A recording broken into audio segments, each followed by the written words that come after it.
Bentrovati, buongiorno telespettatrici, telespettatori di Antenna 3. Entriamo in diretta anche per questo sabato 25 giugno per aggiornarvi su tutti i fronti della politica, dell'attualità e della cronaca. Poca politica in realtà oggi perché è scattato il silenzio elettorale in vista della seconda tornata amministrativa, in vista dei ballottaggi di domani che vi racconteremo in diretta come sempre, ma ci sarà modo e tempo nel corso di questa prima edizione di illustrarvi tutti i dettagli. E dobbiamo iniziare oggi dalla cronaca e lo facciamo anche volentieri perché c'è una buona notizia, un'ottima notizia che arriva dall'Alpago. Questa mattina il lieto fine nella vicenda del bambino che era scomparso ieri sera, un bimbo di Mestre, mestrino di 9 anni. A lanciare l'allarme era stato il padre. Poi una notte di ricerche concitate ansiogene per certi versi fino alla lieta notizia di questa mattina, la cronaca nel servizio di apertura di Francesca Bozza.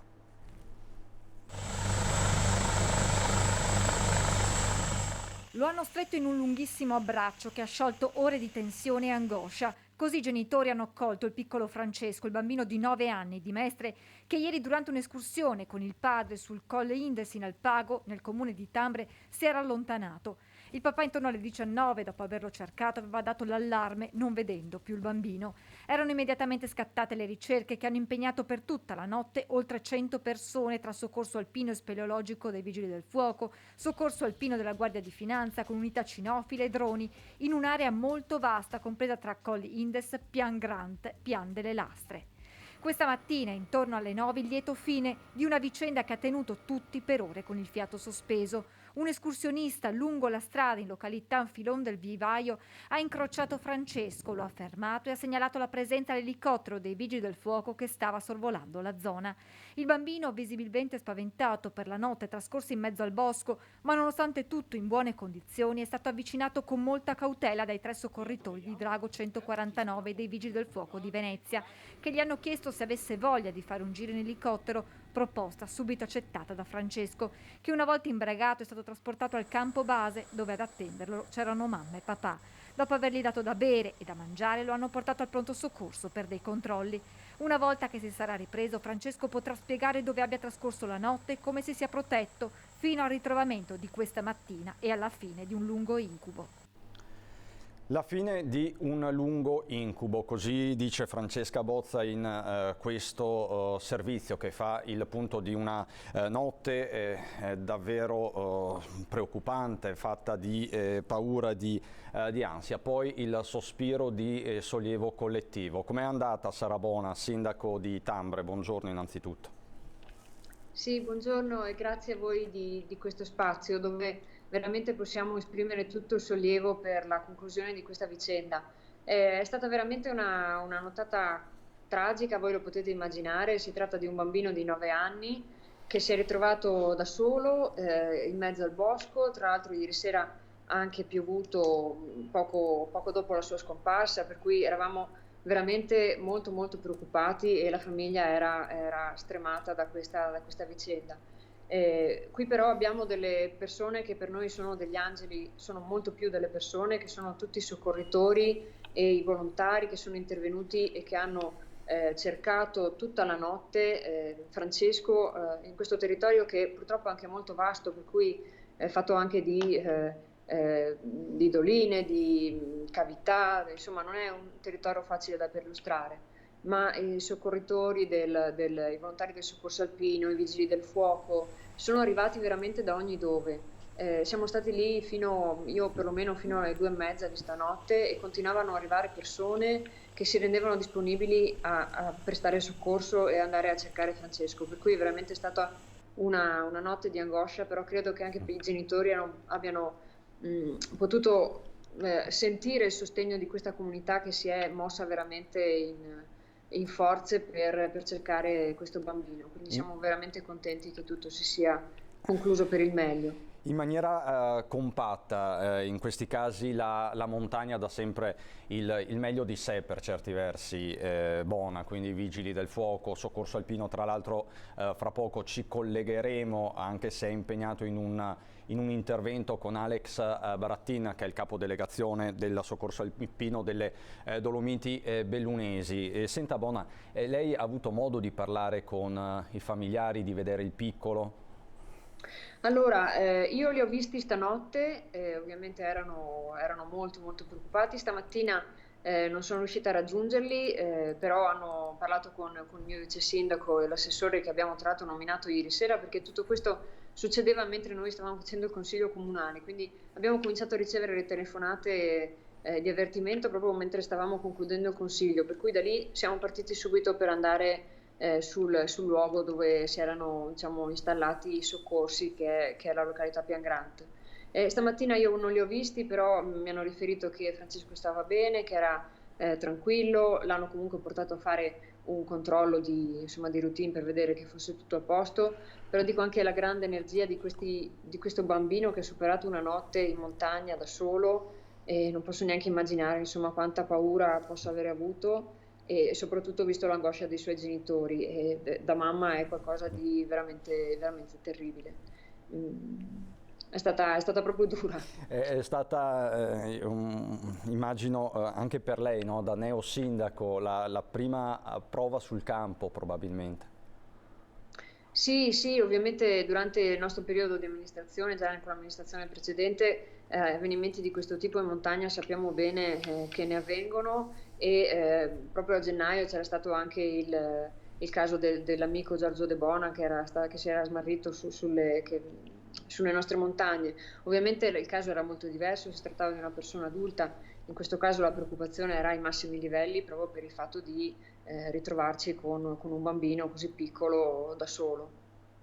Assolutamente. Senta, Bona, da sindaco di montagna, di un comune poi che è meta di tanti escursionisti, si sente di lanciare un appello all'inizio di una stagione che si preannuncia particolarmente frequentata? Sì, senz'altro. Allora, la località dove si trovavano il papà con il suo bambino non era assolutamente una località difficile, era appena all'inizio delle Malghe, su un sentiero con la strada asfaltata, per cui lì è stato proprio un caso sfortunato che il bambino si sia allontanato. Però giustamente noi dobbiamo richiamare alla massima attenzione, soprattutto nella fase di preparazione di un'escursione, per cui verificare le condizioni meteo, le proprie condizioni fisiche, il fatto di essere veramente ben equipaggiati, perché ieri sera, pur essendo quasi luglio, le temperature erano molto basse anche a causa della pioggia, e bisogna essere veramente ben preparati e consapevoli di quali rischi può portare la montagna. Poi ovviamente ci sono questi angeli che intervengono nella maniera più professionale e preparata possibile, però ecco, sicuramente con una bella preparazione delle escursioni il territorio può essere affrontato con serenità, ma con la dovuta consapevolezza. Lei utilizza un termine preciso, Bona, lo ha utilizzato anche nei ringraziamenti che ha postato poco fa sui social, angeli, non è retorica. Per chi Non vive è in retorica, montagna non perché è io retorica.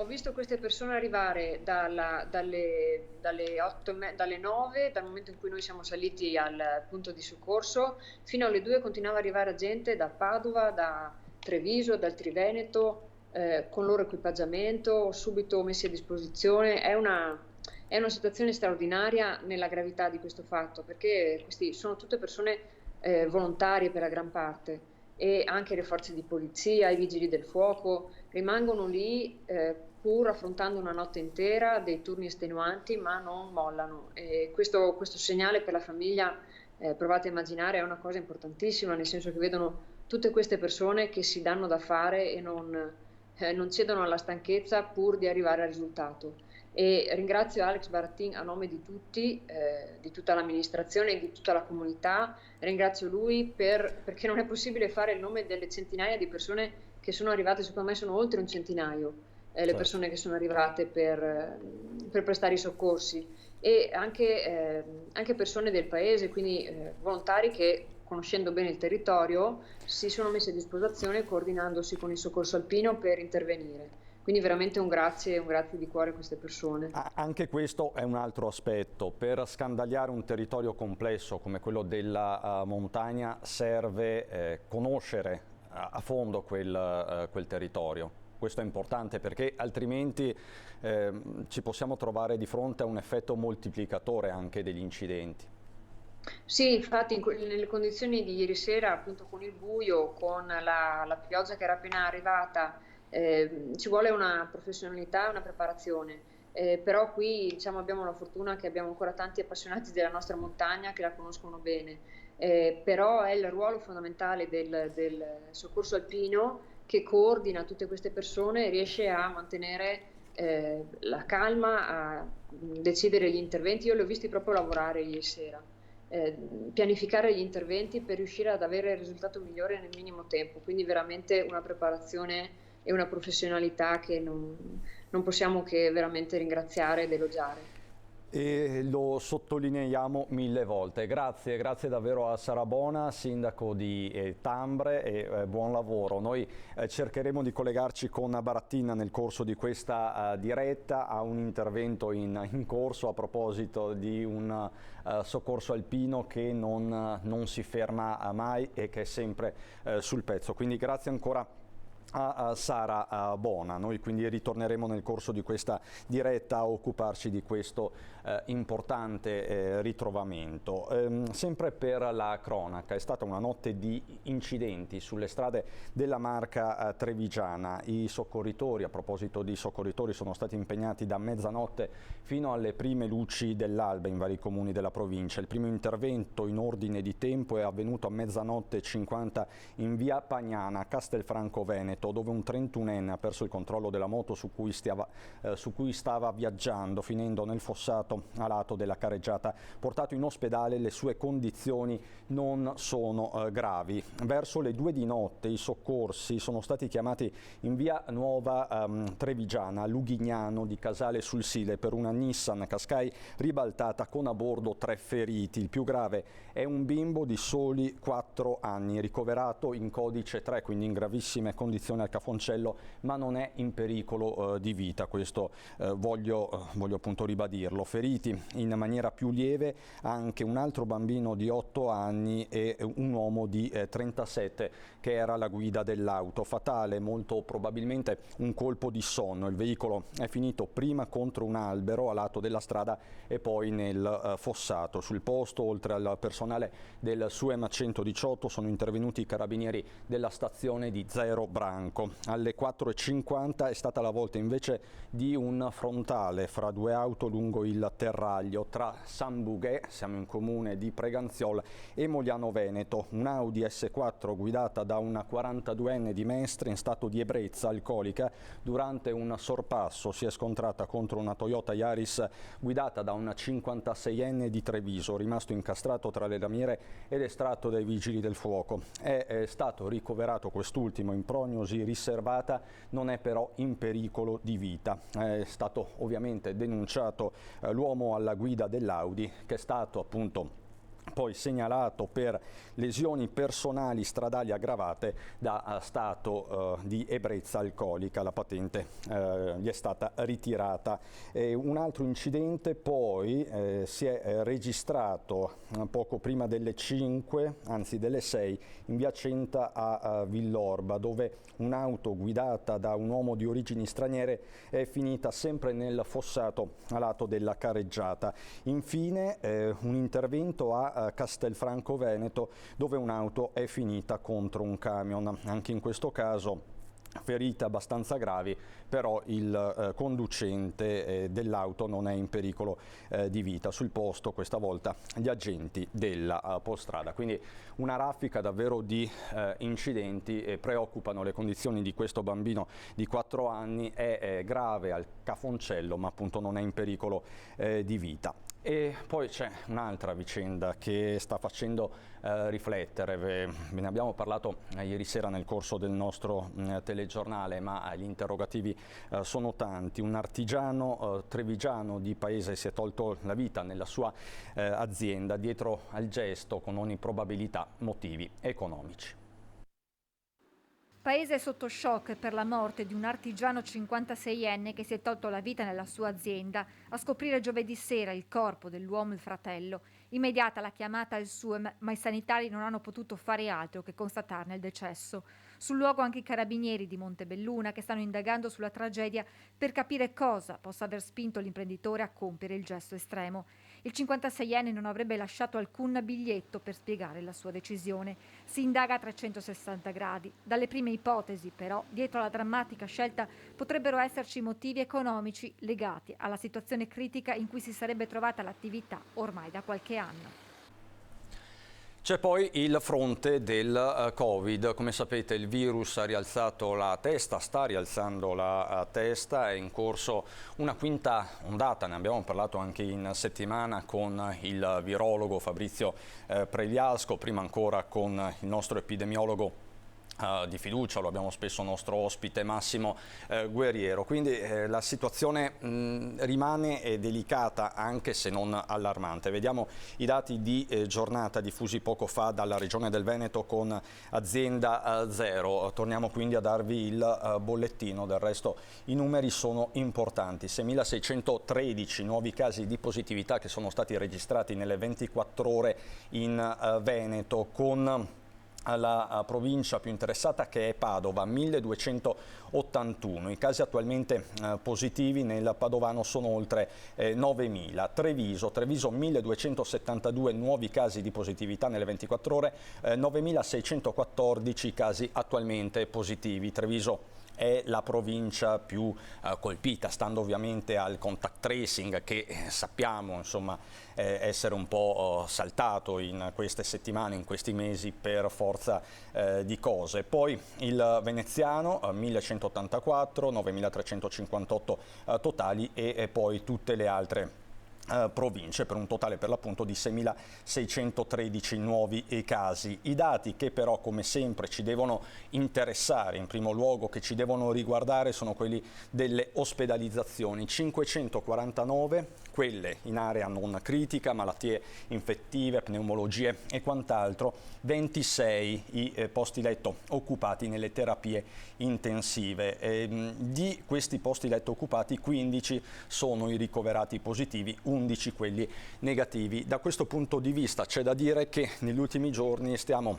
registrando un aumento dei ricoveri, seppure graduale, in area non critica. C'è poi un decesso registrato per l'appunto con positività. Questo il quadro sul quale si è soffermato anche il direttore generale dell'ULSS 2 Marca Trevigiana Francesco Benazzi, Marca Trevigiana che come avete visto è particolarmente colpita. Benazzi che si è negativizzato dopo una settimana di Covid proprio ieri sera. Queste le parole del direttore generale. 5.709 positivi nelle ultime 24 ore in Veneto. L'ultimo bollettino della regione conferma il trend in crescita dei contagi che coinvolge tutte le ULSS, come confermato dai direttori generali nel consueto briefing giornaliero. Parametri in crescita anche nella Marca Trevigiana. Noi abbiamo in casi in incidenza che è in salita, siamo a 525 su 100.000 casi positivi. Nella Marca di positivi abbiamo una media giornaliera di 826 positivi al giorno. Una media giornaliera. L'R con T è alto perché è 1,32, quindi questo ci fa pensare che ancora ci sia qualche ricovero ospedaliero in più. Il paziente che viene in ospedale sono di due tipi: quelli che hanno fatto purtroppo la seconda dose e non la terza, quindi non hanno completato il ciclo e hanno pluripatologie, oppure l'over 80 con pluripatologie che non ha fatto la quarta dose. Curva destinata a crescere nelle prossime settimane. Andremo su fino alla metà di luglio sicuramente, perché il trend è questo, poi il trend in tutta Europa, quindi è un trend che si mantiene anche per l'Italia. Dal direttore generale un appello ad usare la mascherina quando si incontrano soggetti fragili e in caso di assembramenti, anche se all'aperto. Nel momento in cui ci siano grandi assembramenti, devo dire, vado a vedere una partita di calcio in uno stadio, anche se sono all'aperto, ma salto, grido, eccetera, mi tengo la mascherina almeno chirurgica. E vado ai concerti e faccio la stessa cosa, perché nel momento in cui canto, urlo, ballo, salto, le goccioline, se sono un positivo anche asintomatico, partono, vanno oltre i 2-3 metri e vado a contagiare. E anche Benazzi in questi ultimi giorni ha dovuto fare i conti con il virus. Sì, il Covid ha colpito anche me, sono in 6ª giornata, è stato un periodo anch'io rinchiuso dentro con tosse, mal di testa, cefalea, quindi dolori muscolari, e adesso sto meglio. Ho fatto il tampone stamattina io da solo e sono risultato negativo, ringraziando Dio. Adesso sono stato stamattina in microbiologia a Treviso, dottoressa Savian, e mi sono fatto il molecolare. Arrivato nel tardo pomeriggio l'esito del tampone molecolare ha confermato la negativizzazione del direttore Benazzi, pronto a tornare nel proprio ufficio. Questo è il fronte del Covid, c'è poi il tema di questi giorni, forse il più urgente, quello della siccità. C'è una buona notizia che arriva dall'Alto Adige. L'Alto Adige, o meglio la società di gestione dei servizi idrici altoatesina, d'intesa con il presidente della provincia autonoma di Bolzano in coordinamento con gli operatori trentini, ha deciso di modificare i programmi di produzione delle diverse centrali idroelettriche in modo tale da garantire portate costantemente più elevate anche nel fine settimana al Veneto. Quindi di fatto una partita che in qualche modo si riallinea tra regioni. C'era una richiesta del Veneto, l'Alto Adige ha consentito. Anche per questo ci sono le parole di ringraziamento del governatore del Veneto nei confronti del collega altoatesino. Ben venga questo primo atto di collaborazione all'interno delle comunità dell'arco alpino, visto e considerato che il dramma della siccità porta con sé due problemi. Il primo è la mancanza di precipitazioni e la richiesta dell'utilizzo di invasi montani. Il secondo è il rischio che l'acqua del mare risalga alle foci dei fiumi. Lo abbiamo visto nel caso del Po. Questa quindi la situazione, ma come sapete in settimana ci sono stati dei tavoli tra le regioni italiane, soprattutto del nord, quelle padane, e il governo, con le prime che spingono per la dichiarazione dello stato di emergenza che non arriva. Questa mattina c'è un ulteriore atto, un atto della provincia di Vicenza, provincia iberica, che è particolarmente colpita dal fenomeno. La tempesta perfetta, tempesta secca, tempesta di siccità. Mancano piogge intense, in montagna non c'è neve, i corsi d'acqua sono ridotti al limite, la situazione è drammatica. Per salvare le risorse idriche, i raccolti dei campi, i pesci finiti in secca, non bastano soluzioni d'emergenza, ma serve un progetto, un piano strutturale a lungo termine. Dopo l'incontro con i consorzi di bonifica, le associazioni agricole, la polizia provinciale e il bacino di pesca, oggi la provincia di Vicenza scrive una lettera alla Regione Veneto. Chiediamo un incontro ai vertici regionali. In modo particolare questa mattina ho firmato una lettera per chiedere all'assessore Bottaccin all'ambiente e all'assessore Caner per quanto riguarda l'agricoltura a livello regionale di venire a Vicenza e incontrarci per insieme con loro fare un ragionamento più ampio ed avere da parte della regione delle indicazioni più precise. Adesso la parola passa alla Regione Veneto. La provincia di Vicenza è attanagliata da una siccità drammatica. Non si può più aspettare.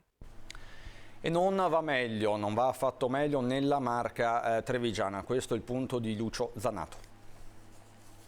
Il problema dell'acqua rimane grave, solo un dato, a giugno normalmente cadono circa 100 mm di pioggia, sinora sulle nostre zone sono caduti circa 12 mm di pioggia, quindi un deficit di quasi del 90%, ecco tutta la gravità. Un dato che non lascia dubbi, con questa carenza inevitabili le ripercussioni sulla vita quotidiana di tutti i cittadini.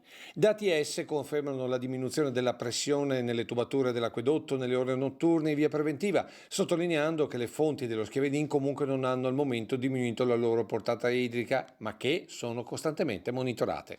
Stessa situazione nella parte est della Marca, con Piave Servizi che non parla al momento di razionamenti, ma lancia un appello a tutti i cittadini. Utilizzare l'acqua per gli usi che facciamo in casa nostra, ma non per irrigare l'orto, non per bagnare il giardino, almeno fin tanto che questo grave momento di crisi idrica non cesserà.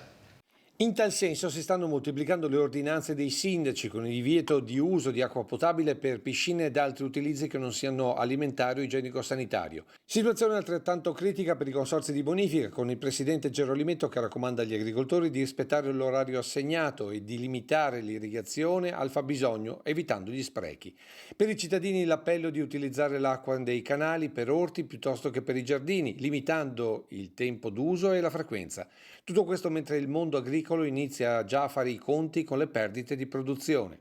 Io sto pensando in particolare ad alcune produzioni tipo quelle del mais, della soia, che in questo momento sono in epoca di sviluppo e maturazione. Non sto parlando ancora del mondo vitivinicolo, che nella nostra provincia è così importante, che sta però cominciando anche lui a entrare in una situazione di stress idrico, e laddove si può bagnare bene, ma poi dopo ci sono problemi per tutti. E i prossimi giorni non sono per nulla rassicuranti.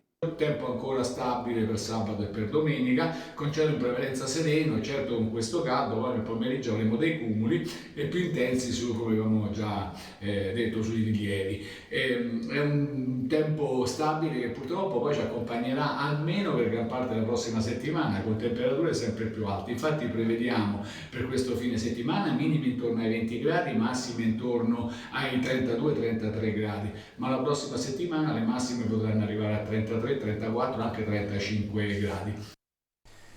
Queste le previsioni del nostro generale Iannicelli. Giove Pluvio quindi non ha nessuna intenzione di fare capolino a nord-est, e la situazione di siccità che tra l'altro non fa bene ai boschi, non fa bene agli incendi. Ieri c'è stato un allarme per la pineta di Eraclea Mare, verso le 15 sono divampate le fiamme alle spalle della laguna della Morta ai confini con Jesolo. Hanno incendiato parte della proprietà privata del futuro villaggio turistico rurale in costruzione, ma il vento le ha spinte poi in direzione Cortellazzo. Sul posto i vigili del fuoco di Jesolo e San Donà, la polizia locale di Eraclea Jesolo e i carabinieri che hanno chiamato i colleghi della forestale con l'elicottero a prelevare acqua dal mare e versarla sulle fiamme. Allertati anche i volontari della protezione civile. Le cause sono ancora da accertare, molto probabilmente si tratta però di una causa accidentale come una sigaretta. Certo, appunto,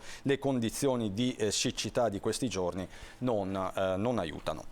E facciamo così, noi abbiamo un collegamento in ballo con Venezia, poi andremo a Padova, diversi ospiti, ci fermiamo soltanto un attimo per la pubblicità, fra poco.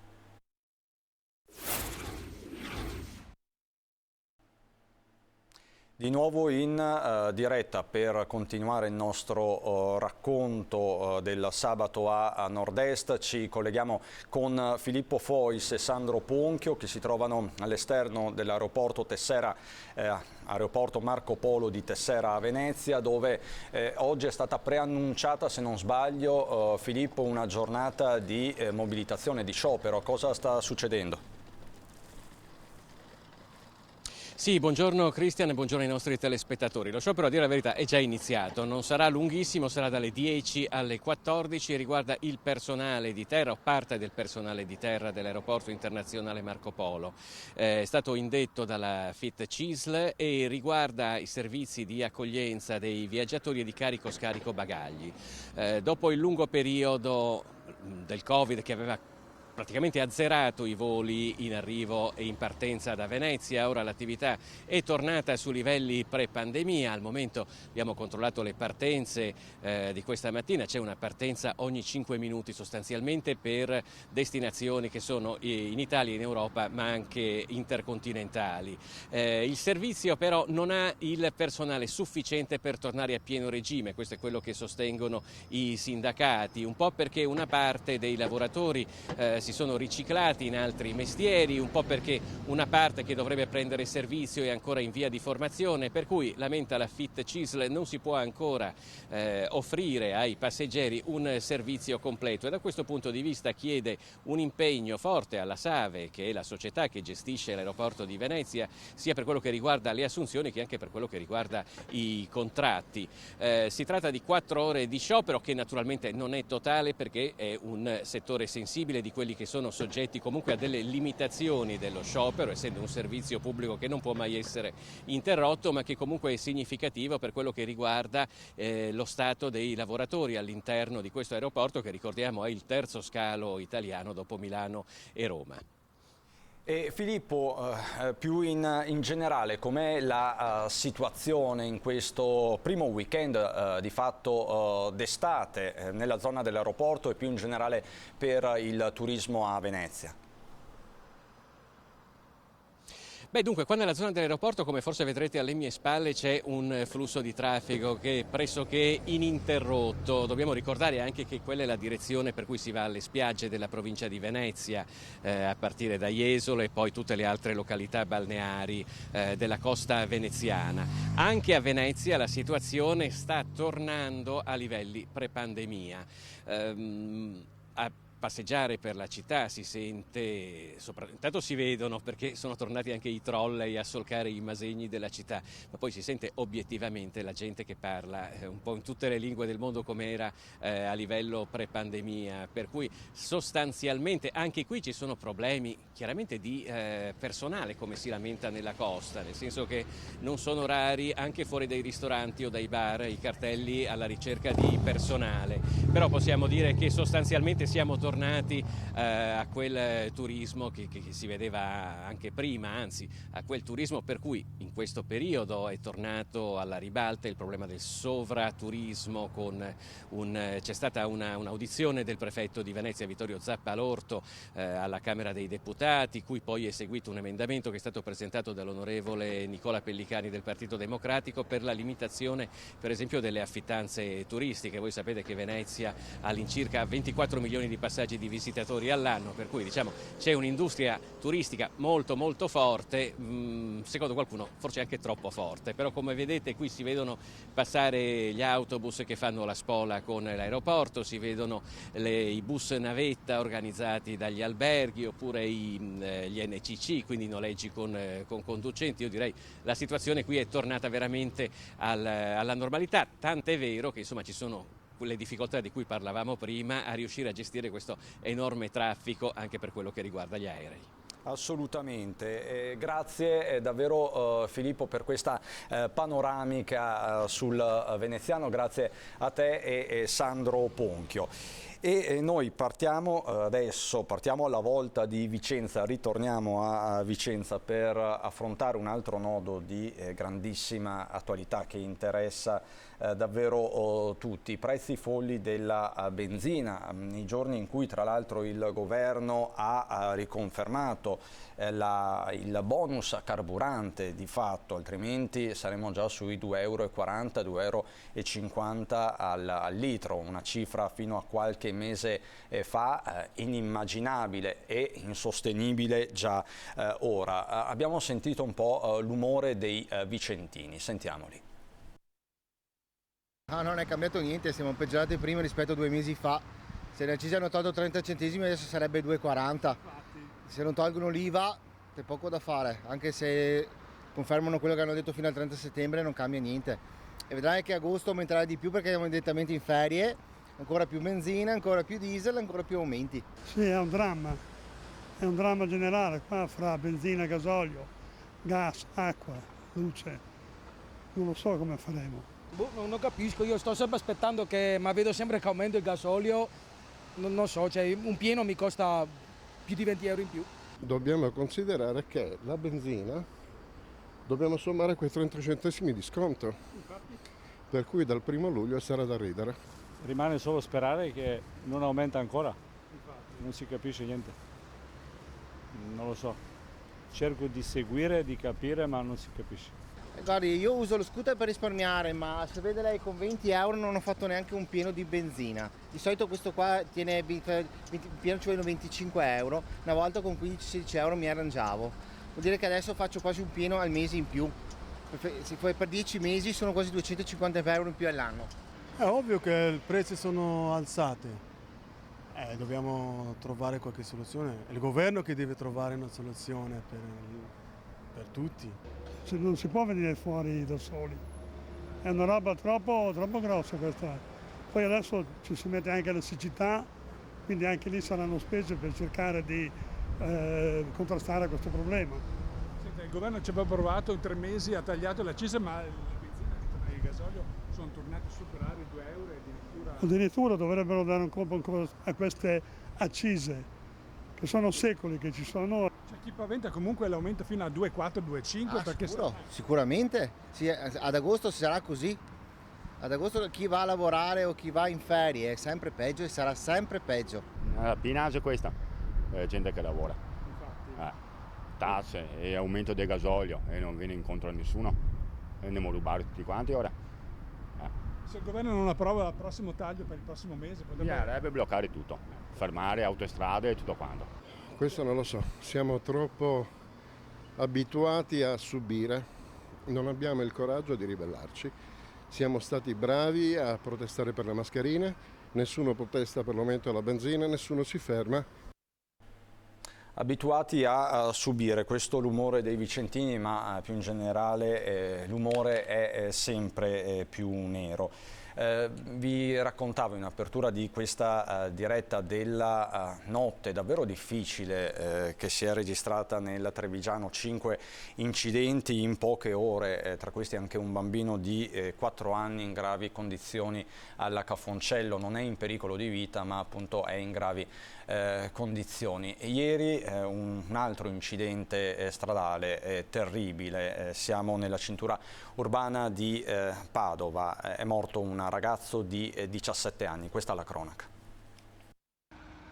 Una tragedia che si consuma in pochi istanti nel peggiore dei modi, lo scooter su cui viaggiano padre e figlio, il contatto presunto con un camion in curva e il 17enne seduto dietro che cade. Per lui non c'è nulla da fare. Per il padre invece solo ferite lievi, ma un dolore terribile per aver visto il figlio morire davanti ai suoi occhi. L'incidente è avvenuto a Padova, in via Po, al confine con Limena. Simone Silvestri era passeggero dello scooter. Il padre lo stava accompagnando nell'azienda scelta per svolgere il percorso di alternanza scuola-lavoro, dopo aver frequentato la terza all'Istituto Tecnico Bernardi di Padova.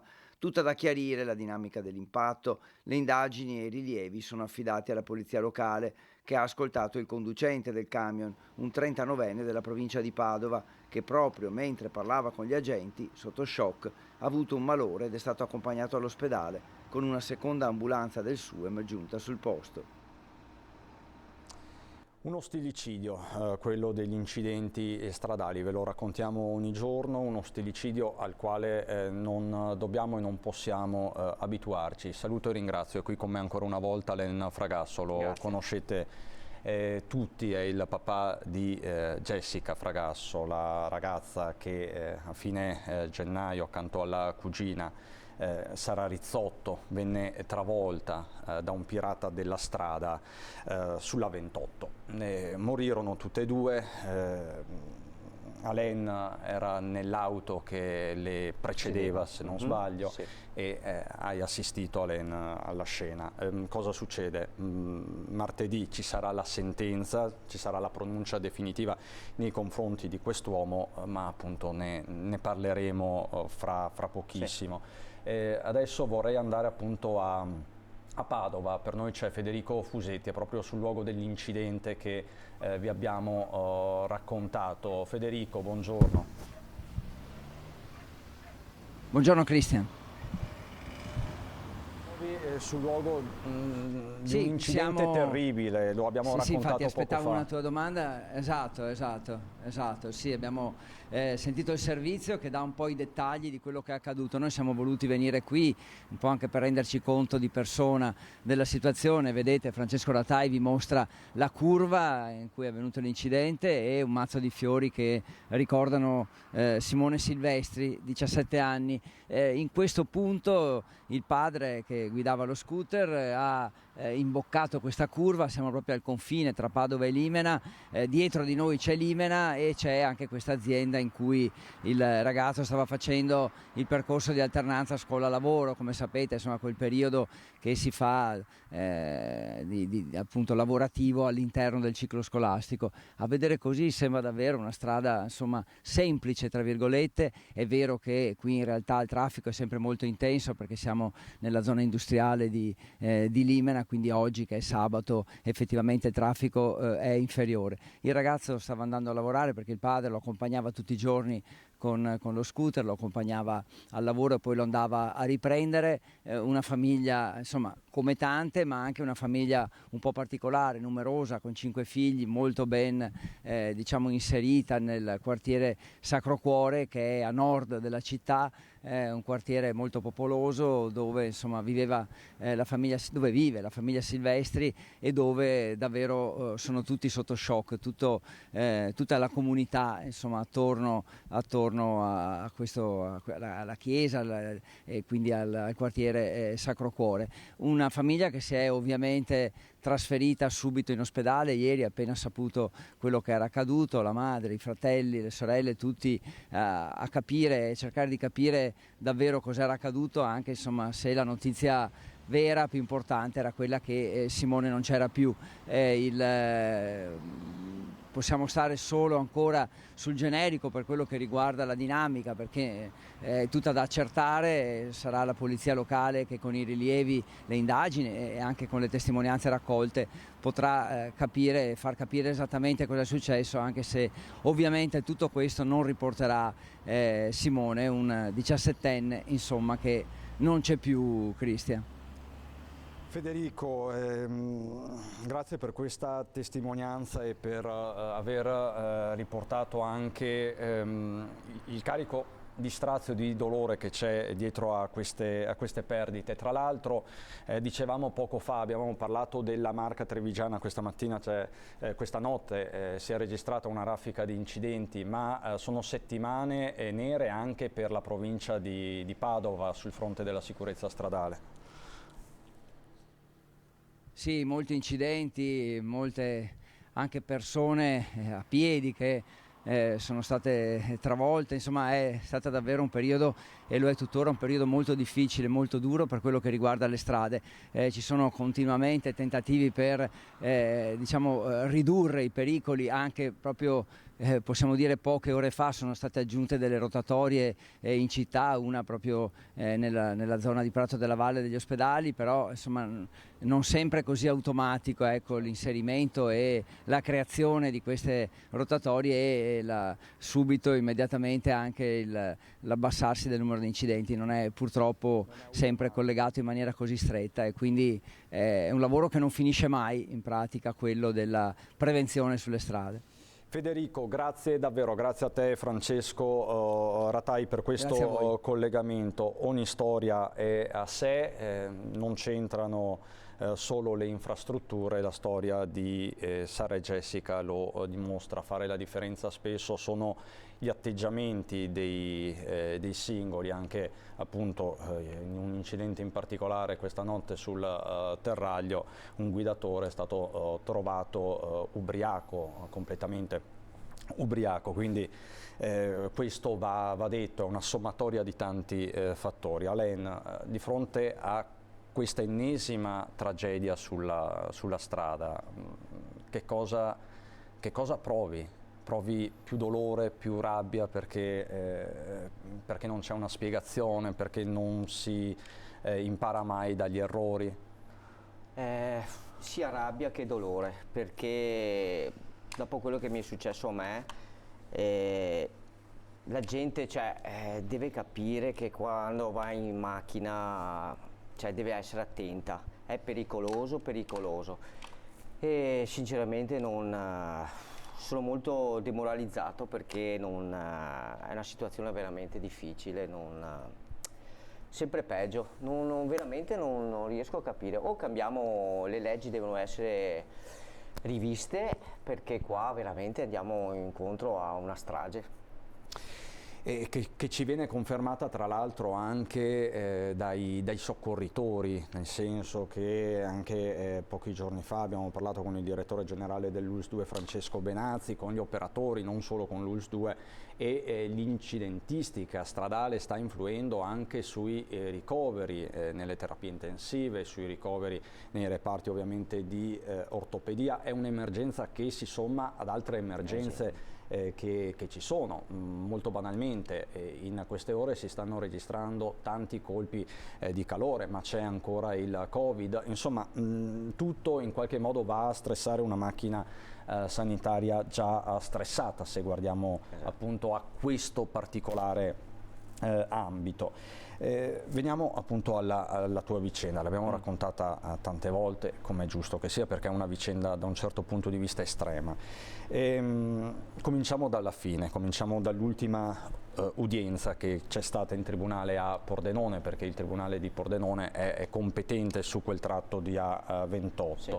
7 anni e 8 mesi di reclusione con i benefici per il rito, 1/3 in meno della pena totale, di cui 1 anno e 8 mesi per il fatto di essersi sottratto agli accertamenti e alla identificazione. Questa è la condanna richiesta la scorsa settimana, anzi questa settimana, inizio settimana, dal pubblico ministero di Pordenone nei confronti del 61enne bulgaro Dimitre Traikov, responsabile del tamponamento mortale lungo la 28, nel quale persero la vita per l'appunto Sara Rizzotto, 26enne di Conegliano, e la cugina Jessica Fragasso, 20enne di Mareno di Piave. La difesa ha invece chiesto l'assoluzione per insufficienza di prove e in subordine che non venga riconosciuta l'aggravante della guida in stato di ebbrezza e della fuga per mancanza di elementi certi.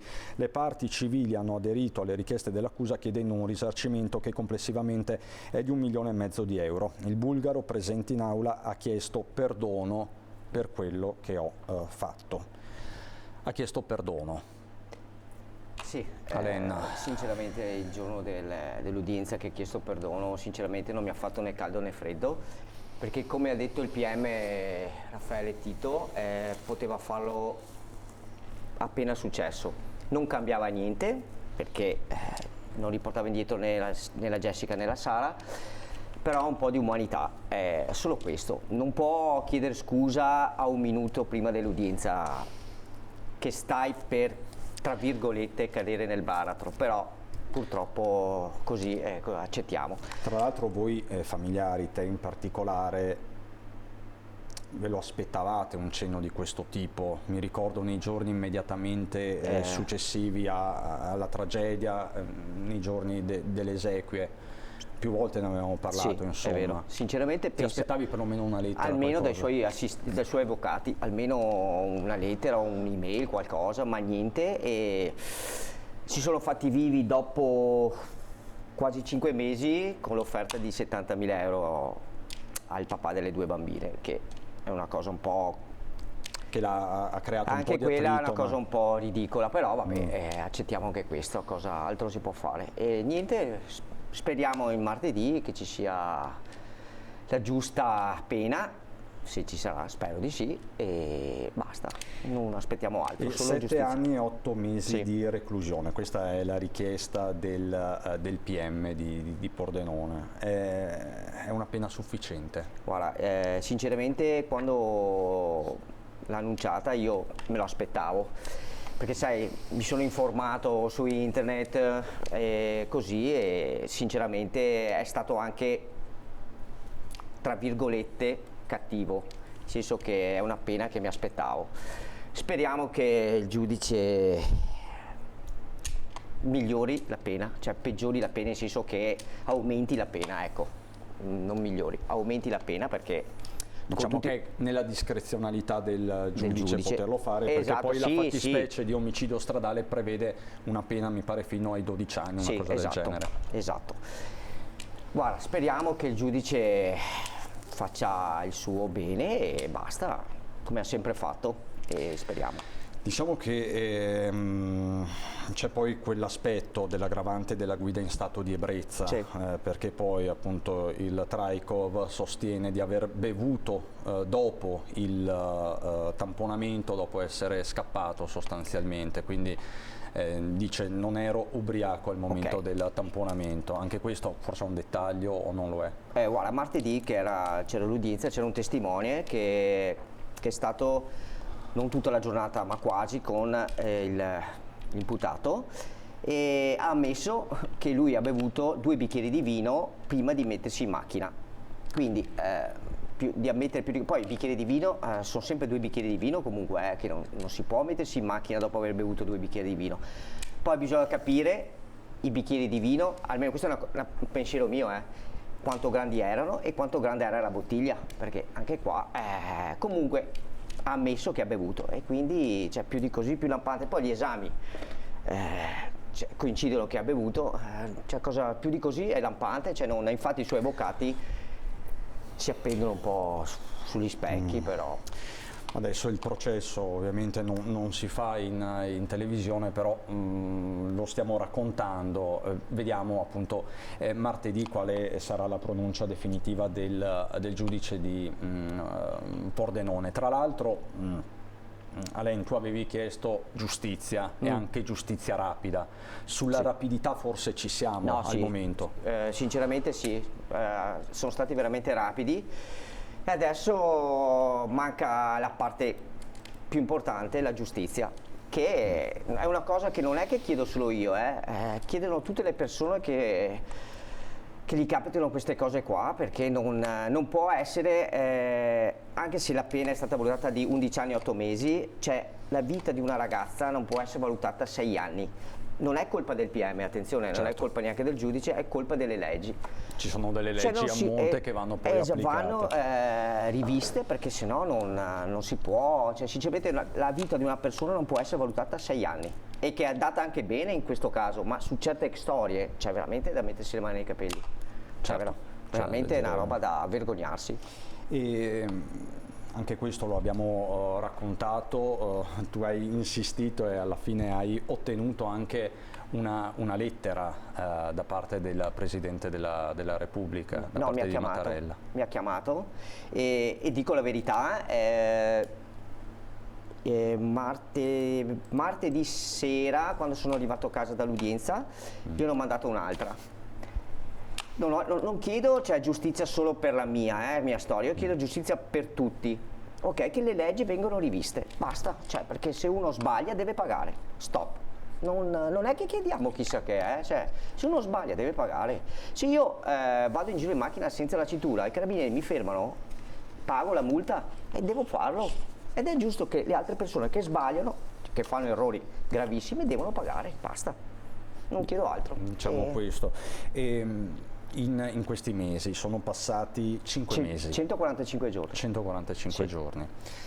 La tua vita ovviamente è cambiata, non solo la tua, quella dei tuoi familiari, del papà di Sara, di tutti, insomma, sostanzialmente è stata stravolta, possiamo dirlo chiaramente.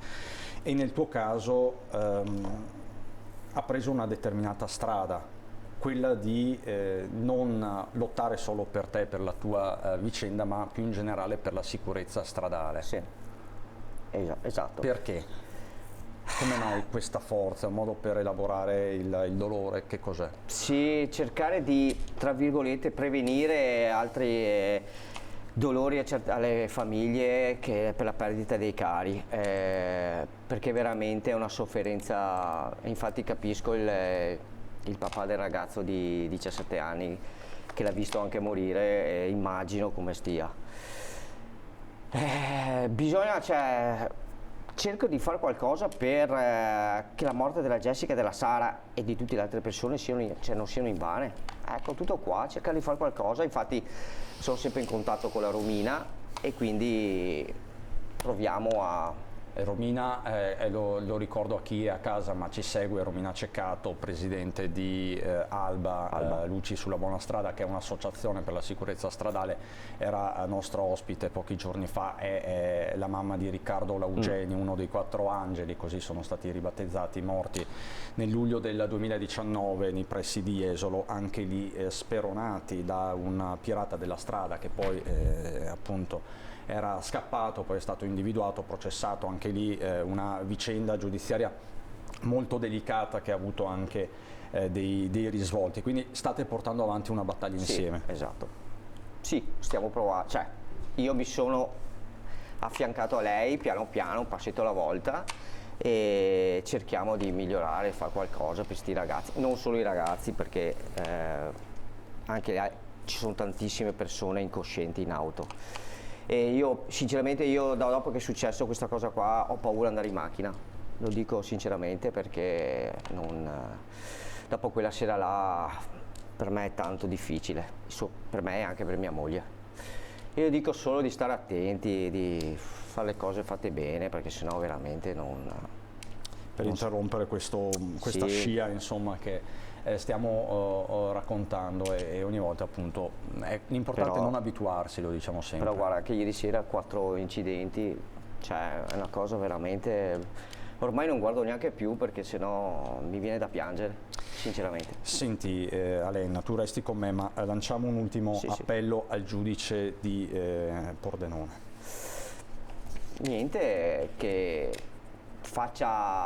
dia la pena giusta, e guardi, non chiediamo altro che la giustizia, io e la mia famiglia, perché la Jessica e la Sara non torneranno più, e l'unica cosa che ci rimane è quello, lottare per quello, e se dovesse arrivare la giustizia almeno che riposino in pace, poverine, perché sinceramente è difficile per noi. E guarda, io spero solo questo e nient'altro, non chiedo nient'altro, solo la giustizia, basta. Grazie Alenna, resta con me. Adesso ritorniamo alla cronaca e alla giornata di ieri, perché ieri sono emersi diversi spunti dalle varie province del Veneto nel corso delle celebrazioni dei 248 anni del Corpo della Guardia di Finanza. È stato un momento importante, perché è servito appunto alle Fiamme Gialle per fare il punto di un anno molto delicato. Da un lato i controlli sul reddito di cittadinanza, dall'altro le truffe, i raggiri sull'eco bonus che stanno assumendo tra l'altro dei contorni per certi versi mostruosi se guardiamo alle cifre, in mezzo poi anche la lotta alla criminalità organizzata. Questo il bilancio delle Fiamme Gialle vicentine.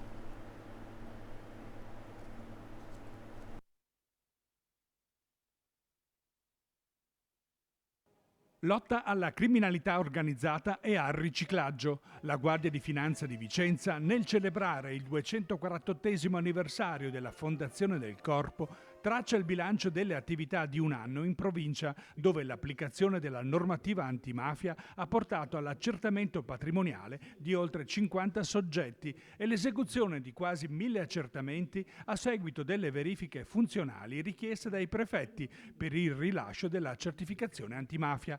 Inoltre sono quasi 6 milioni di euro il valore dei beni confiscati alla criminalità organizzata nell'ultimo periodo. Noi abbiamo concentrato le attività soprattutto nei confronti di quelle posizioni che sono più gravi, evidenziano elementi di maggiore gravità e di rischio. Penso soprattutto a quelle imprese per chiudi, penso alle aziende spesso riconducibili a etnie diverse da quella domestica, che aprono partite IVA per pochi mesi, per pochissimi anni, e poi spariscono senza versare tasse. Penso a quelli che assumono lavoratori in nero, penso a quelli che compiono gravi atti di violazioni economico-finanziarie. Attraverso di loro si sta mettendo sotto la lente di ingrandimento ogni tentativo da parte del crimine organizzato di infiltrarsi nel tessuto economico sano, e questo è un elemento fondamentale, perché una volta che comunque si introduce in maniera forte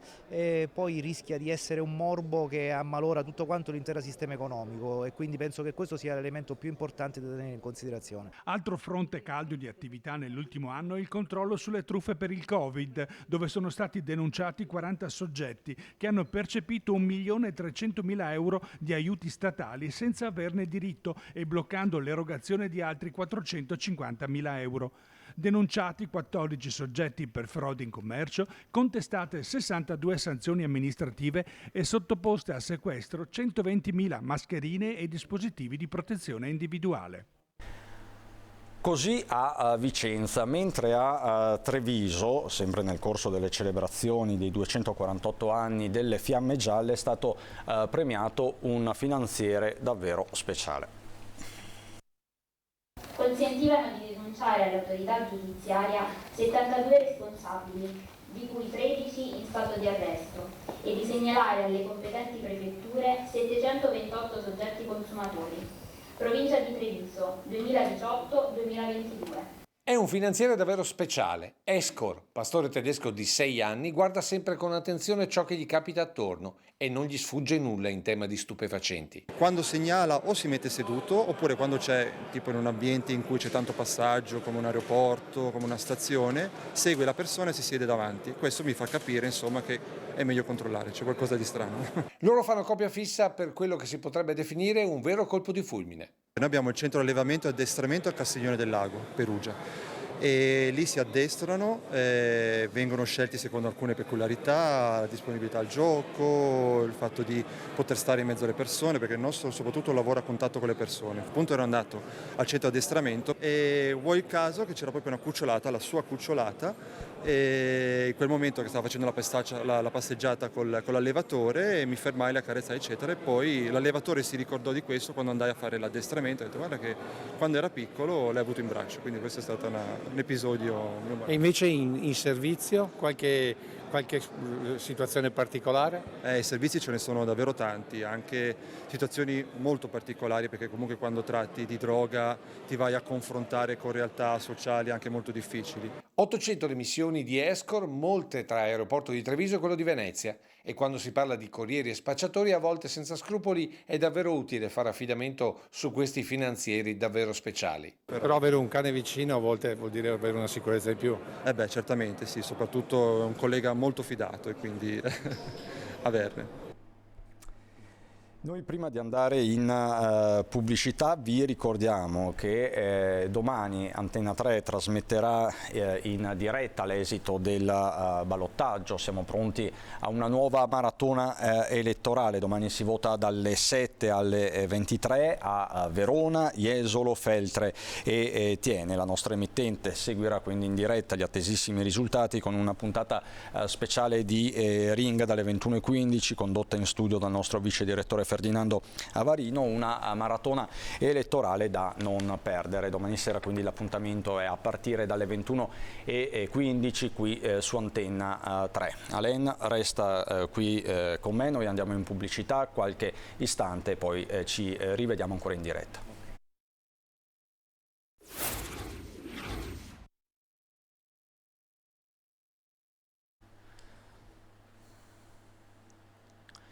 Di nuovo in diretta per questa prima edizione del 25 giugno, qui con me ancora Alain Fragasso che ha lanciato un messaggio inequivocabile ai giudici di Pordenone perché appunto in tanti, lui per primo, stanno attendendo l'esito di questo procedimento nei confronti di Dimitre Trajkov, il 61enne bulgaro che a fine gennaio travolse e uccise Sara e Jessica sulla 28, quindi un messaggio che non lascia spazio a fraintendimenti, quello che hai lanciato prima Alain che come vi abbiamo raccontato sta portando avanti anche la sua personale battaglia per una maggiore sicurezza stradale.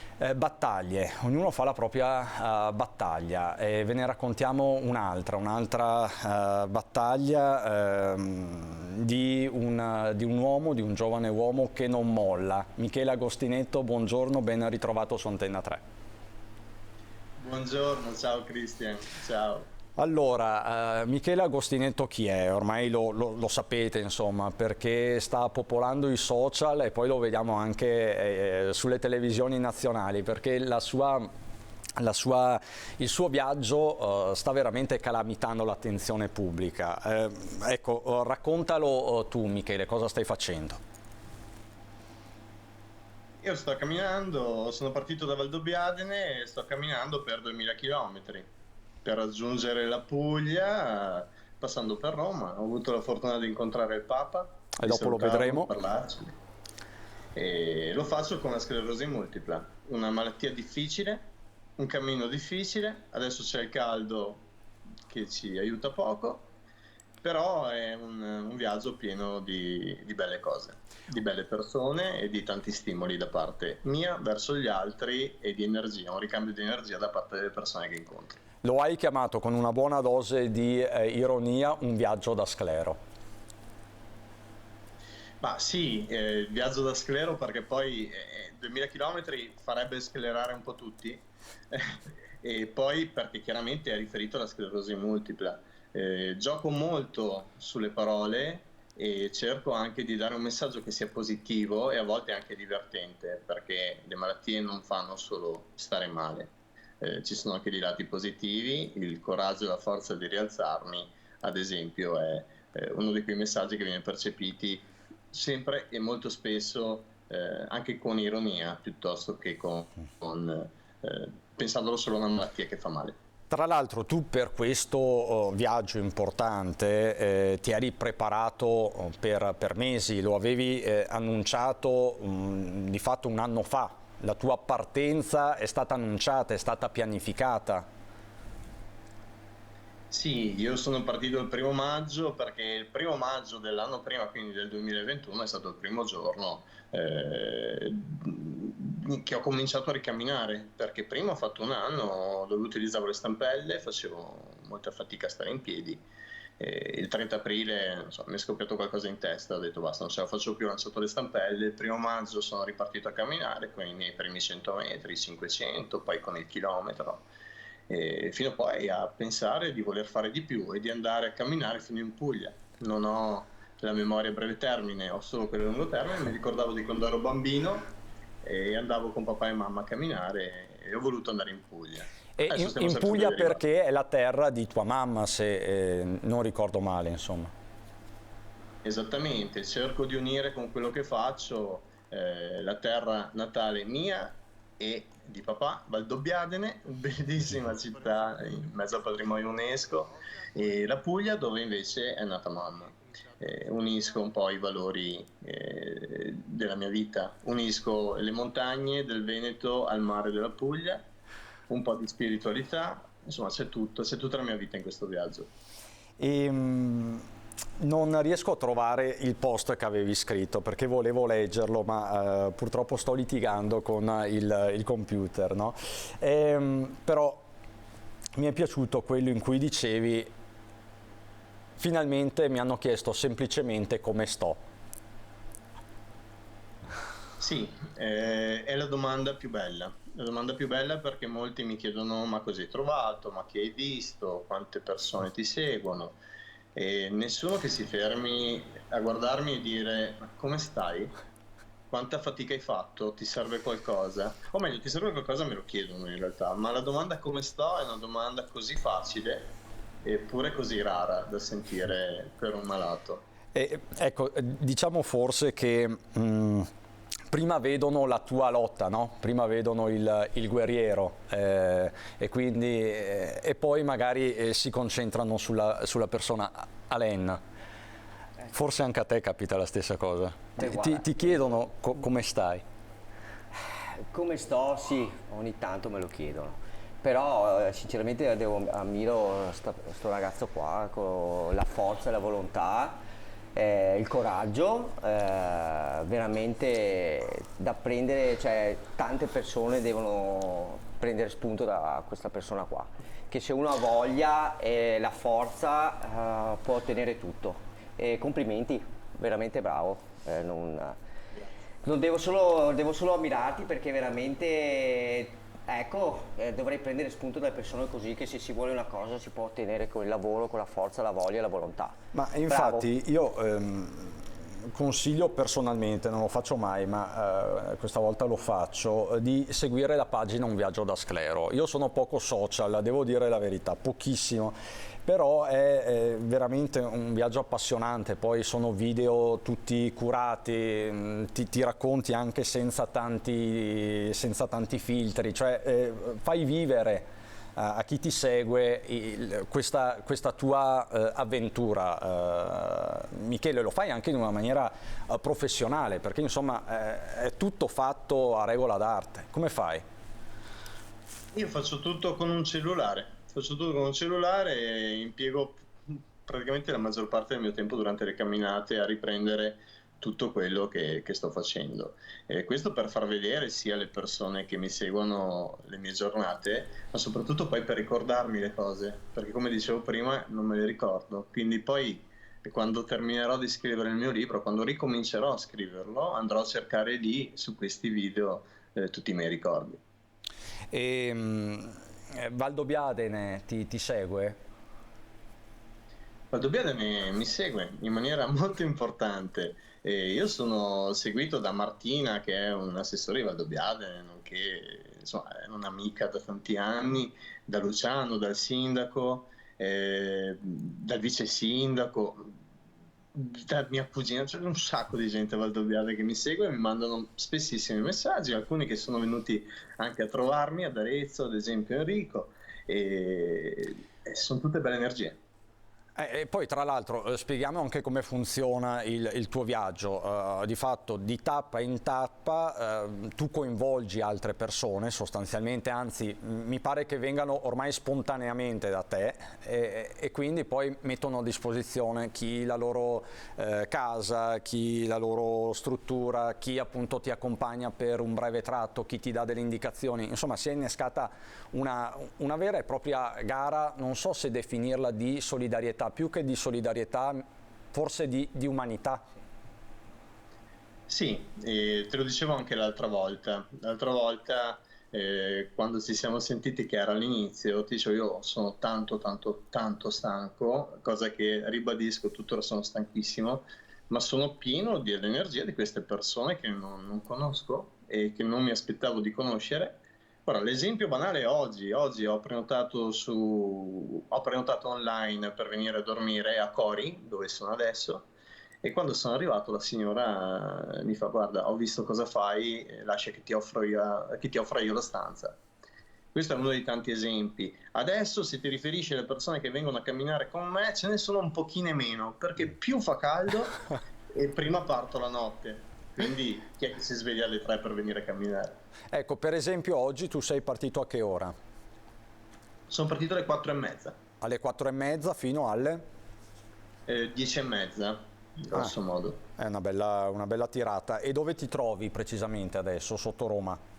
Sotto Roma, a Cori, un borgo molto bello, ma soprattutto tanto alto. Ho fatto una fatica estrema per riuscire ad arrivare su. Ne valsa comunque la pena, perché quindi insomma non è che stai andando in discesa. Purtroppo no, era la mia idea, ho detto ma dopo Roma sarà una discesa, e invece sto affrontando ancora delle salite abbastanza complicate. No, perché te lo chiedo appunto, seguendoti, avevo letto appunto finalmente comincia la discesa, ma mi pare di capire che insomma non ci siamo ancora. Ecco, vediamo insieme questa foto. Questo è un signore, Edward, che ti ha offerto una spaghettata sostanzialmente, quindi piccoli gesti ma importanti. E questo è un signore che è venuto a trovarmi anche poco fa in macchina con la compagna.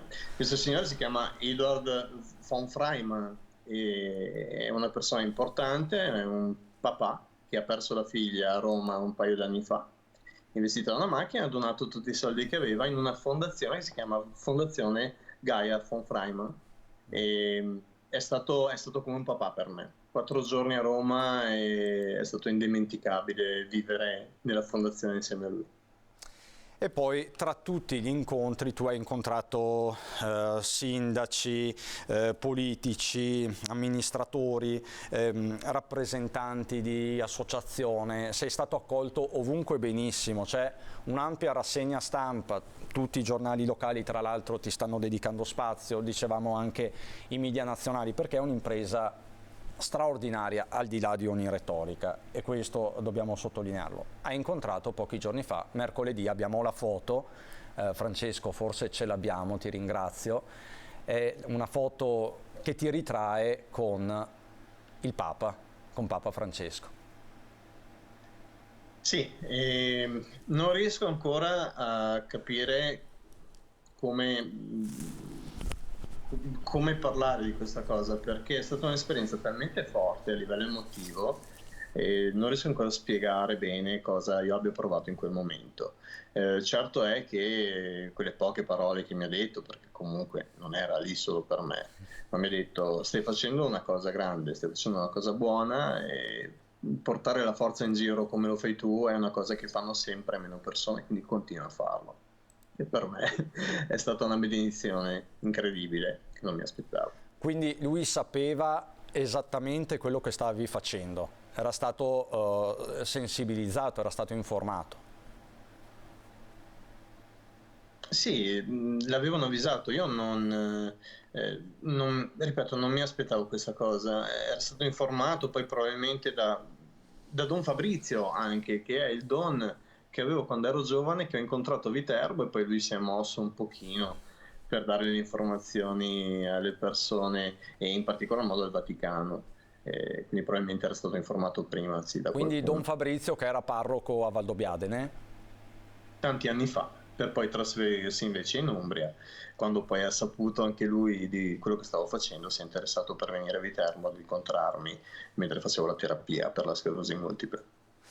Ma insomma è un modo anche per, forse non so, Michele, per rivalutare i rapporti, l'umanità anche delle persone. Mi pare di capire che tu stia riscoprendo un lato positivo dell'umanità in generale. È confortante. Sì, guarda, noi diciamo spesso, noi inteso come noi in Veneto, diciamo spesso che i problemi si lasciano fuori dalla porta di casa. Io invece mi sono un po' ricreduto, quella porta lì è importante aprirla e uscire da tutte le informazioni che abbiamo dentro casa, dove ci sono molto spesso i problemi, e vedere effettivamente com'è l'umanità fuori. Quando fai qualcosa di buono ti circondi solo di cose buone e l'umanità esiste ancora. Questo tu lo avverti, Alain? Sinceramente sì, anch'io è vero che i problemi sì, bisogna non tenerli in casa, e anch'io ho trovato tantissima umanità, ti dico la verità, sì, ma me lo aspettavo, lo sapevo, perché ci sono tantissime persone brave, buonissime, e anch'io sì, ho trovato tanta solidarietà. Tanta. E Michele, come procederai adesso? Dacci un po' la tua tabella di marcia. Se non sbaglio, arriverai a Santa Maria di Leuca a fine agosto, la tabella di marcia sarà rispettata. Come intendi muoverti? Ho dovuto fare dei cambi, non tanto per i giorni e per le tappe previste, probabilmente ne salterò una, perché il paese nativo di mia mamma, che non era direttamente toccato dalle mie tappe, se l'è un po' presa, e quindi cominciano a chiedermi di deviare e andare a San Marco la Catola prima di arrivare a Santa Maria di Leuca. Rimane l'arrivo fissato. Diciamo come si chiama questo paese, diciamolo bene? San Marco la Catola, in provincia di Foggia. Ok, si erano offesi quindi perché non passavi? Si sono un po' risentiti, giustamente hanno ragione, dicono tu vieni in Puglia per visitare il posto dove è nata la mamma e non ci passi direttamente. Amici di Santa Maria di Sei ancora e amici di San Marco la Catola, purtroppo il problema vostro è che abitate altissimi e farà un sacco di fatica, ma vedrò come fare. Sì, e poi insomma rischiavi di innescare un incidente diplomatico fra Foggia e Salento sostanzialmente. No, ma a Foggia ci passo comunque, solo che è lontano da San Marco la Catola. L'arrivo comunque è previsto per il 22 agosto. Quello che ho modificato da Roma in poi, mi sono proprio dovuto fermare un attimino a pensare su come gestire la fatica che sto facendo, perché vorrei ricordare che uno dei principali problemi della sclerosi multipla è la fatica, cioè la fatica che arriva all'improvviso e non ti permette di andare avanti. Devo assolutamente... L'unico modo che ho è quello di limitare gli incontri. Incontri con le persone, dovermi spostare quando arrivo in tappa da un posto all'altro, cioè mi porta via tantissimo tempo e lo faccio molto volentieri, però tendo a chiedere alle persone che mi raggiungano loro direttamente. Cerco di ottimizzare così, poi anche per dormire un po' di più, perché l'altro problema è la mancanza di sonno.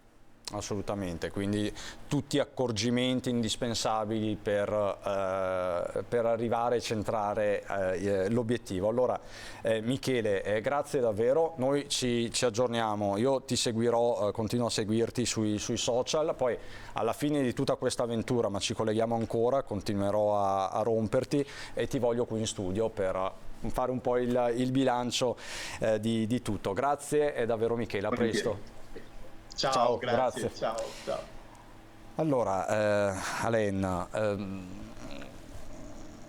è importante, no? Raccontare anche queste storie di dolore che diventa forza. Sì. Con te in questi mesi in qualche modo lo abbiamo fatto perché volevamo lanciare comunque un messaggio, no? Tu sei forte, tu sei stato forte. Ci sto provando. Ci stai provando e quindi adesso vediamo martedì cosa accadrà a Pordenone e poi insomma noi qui ci siamo sempre e quello che possiamo fare lo facciamo molto volentieri. Grazie Alain Fragasso e quindi in bocca al lupo per tutto. Io vi do una lettura di una nota molto importante che è arrivata ora da Luciano Flor, che come sapete è direttore generale dell'area sanità della regione del Veneto, in merito al caso rilevato nella regione Basilicata dove a un direttore generale di ASL è stato contestato il fatto di essere andato in pensione e di percepire lo stipendio, considerato poi un parere anche del Consiglio di Stato che è arrivato nelle scorse ore. È stata conclusa una verifica formale da cui è emerso che 4 direttori generali regolarmente nominati mentre erano in servizio sono andati nel frattempo in quiescenza. Gli stessi direttori generali hanno anticipato un parere legale pro veritate concernente approfondimenti in merito alla loro posizione. In virtù di queste informazioni e della peculiarità del caso mi riservo un confronto con i ministeri competenti alle cui risultanze si darà puntuale seguito, così dice Flor. I direttori generali interessati hanno inoltre comunicato che in attesa della verifica si autosospendono dalla percezione dello stipendio. Preciso infine che il sottoscritto, quindi Flor, non è coinvolto personalmente dalla questione in esame in quanto non è in quiescenza. Questa la situazione. Vediamo se riesco a darvi altri aggiornamenti su questo fronte. No, non ci sono al momento altre prese di posizione. Quindi farei così se la regia è d'accordo. Saluto di nuovo Alain e vi do appuntamento a fra qualche istante perché continuiamo il nostro racconto. Avremo ospite il vicepresidente del Consorzio di Bonifica del Veneto Orientale, poi il nuovo presidente nazionale di Confapi Turismo che è un operatore iesolano e ancora una bellissima storia che arriva da Treviso di sport, solidarietà e giovani, ma insomma abbiamo ancora più di un'ora per raccontarvi tutto. Adesso c'è il meteo, a fra poco.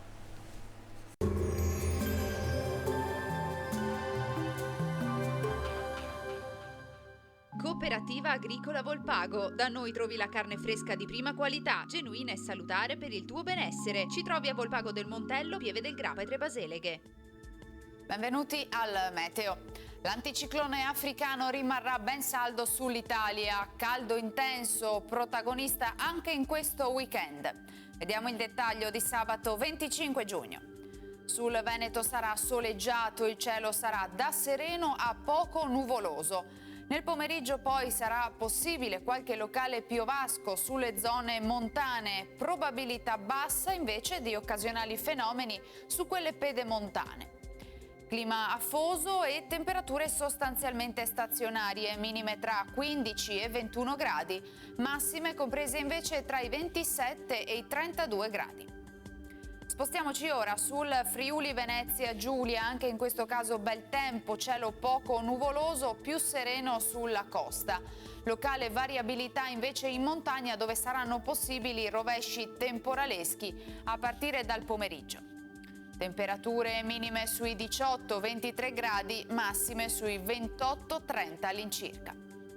Infine diamo uno sguardo alla situazione del Trentino Alto Adige. Anche qui le condizioni saranno stabili con un ampio soleggiamento su tutti i settori. Temperature minime intorno ai 16 gradi, massime intorno ai 29. Dal meteo di Antenna 3 per ora è tutto, grazie per l'attenzione. Arrivederci.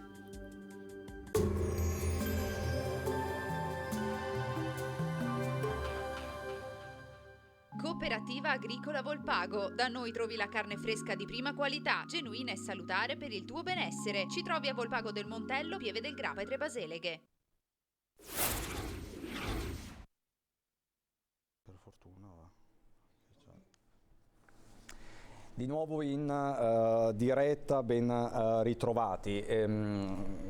Partiremo fra pochissimo con un'ampia pagina dedicata ai temi dell'economia e non solo, ma prima appunto vi ricordo un po' la notizia di questa giornata, la bella notizia con la quale abbiamo aperto anche questa prima edizione, il ritrovamento del bambino di 9 anni che era scomparso ieri sera a Colindes. Siamo in comune di Tambre d'Alpago, ci siamo collegati anche con la sindaca. La notizia è stata resa nota questa mattina dall'assessore regionale Giampaolo Bottaccin, poi subito confermato ovviamente da Vigili del Fuoco e Soccorso Alpino. Il bambino di Mestre ha potuto così riabbracciare i suoi genitori, è stato ritrovato di fatto da un escursionista dopo una notte all'addiaccio. Era impaurito ma non ha rinunciato poi a un giro in elicottero, quindi veramente un'avventura a lieto fine che ha fatto tirare un sospiro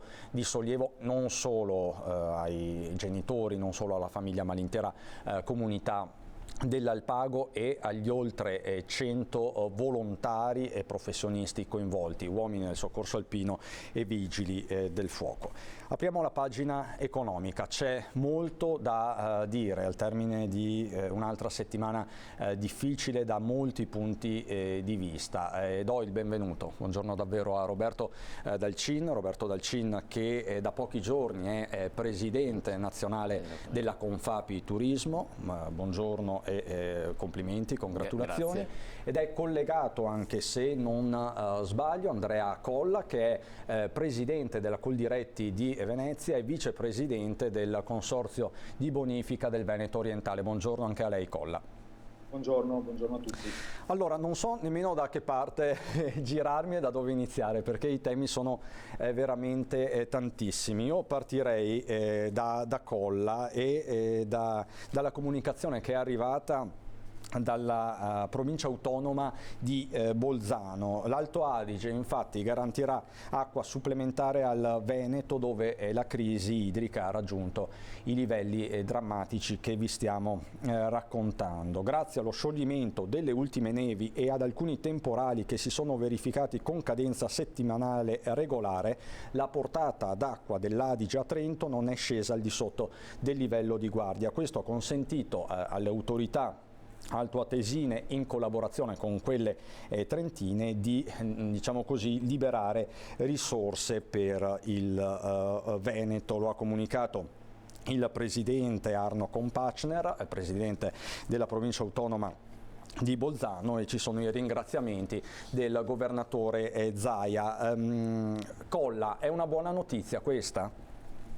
Sì, assolutamente, l'abbiamo chiesta a gran voce dal punto di vista di Coldiretti Veneto, perché effettivamente era difficile avere un'irrigazione efficace ed efficiente senza l'acqua che arriva dalle nostre montagne, parlando appunto di sistema Italia. Dobbiamo essere più uniti, tutti a remare nella stessa direzione, perché se siamo appunto tutti sulla stessa barca, proprio uso questa metafora parlando di acqua, noi dobbiamo guardare di arrivare in un porto sicuro e quindi essere comunque uno con l'altro solidali.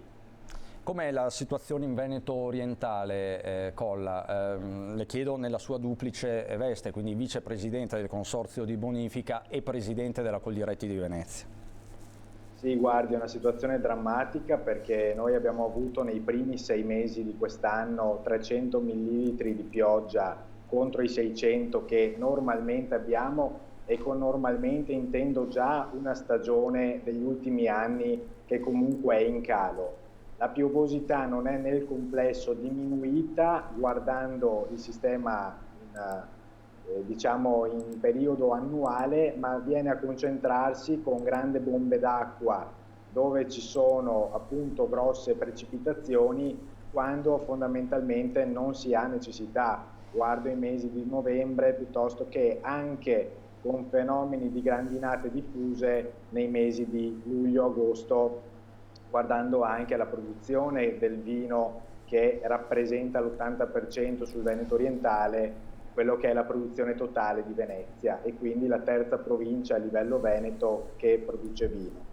Ma non solo, noi abbiamo oggi un principio di desertificazione dei terreni perché l'acqua che noi riusciamo a trattenere è sempre meno e di conseguenza poi abbiamo grossi problemi a far arrivare la cultura a termine e in questo caso abbiamo sicuramente già subito degli aumenti dei costi proibitivi nel settore primario, nel settore agricolo, ma ancora di più noi abbiamo il problema della salinità perché abbiamo il cuneo salino, guardando il Piave che ho alle spalle perché mi trovo a Jesolo in una bilancia da pesca, effettivamente abbiamo un cuneo salino che raggiunge i 30 km dalla foce verso l'entroterra, arrivando fino a Fossalta di Piave, con situazioni, guardando anche altri fiumi come il Tagliamento, di 500 microsim per centimetro quadrato e questo dà dei danni veramente importanti dal punto di vista della struttura della pianta, perché la pianta non riesce ad avere dell'acqua che sia in grado di dissetarla e quindi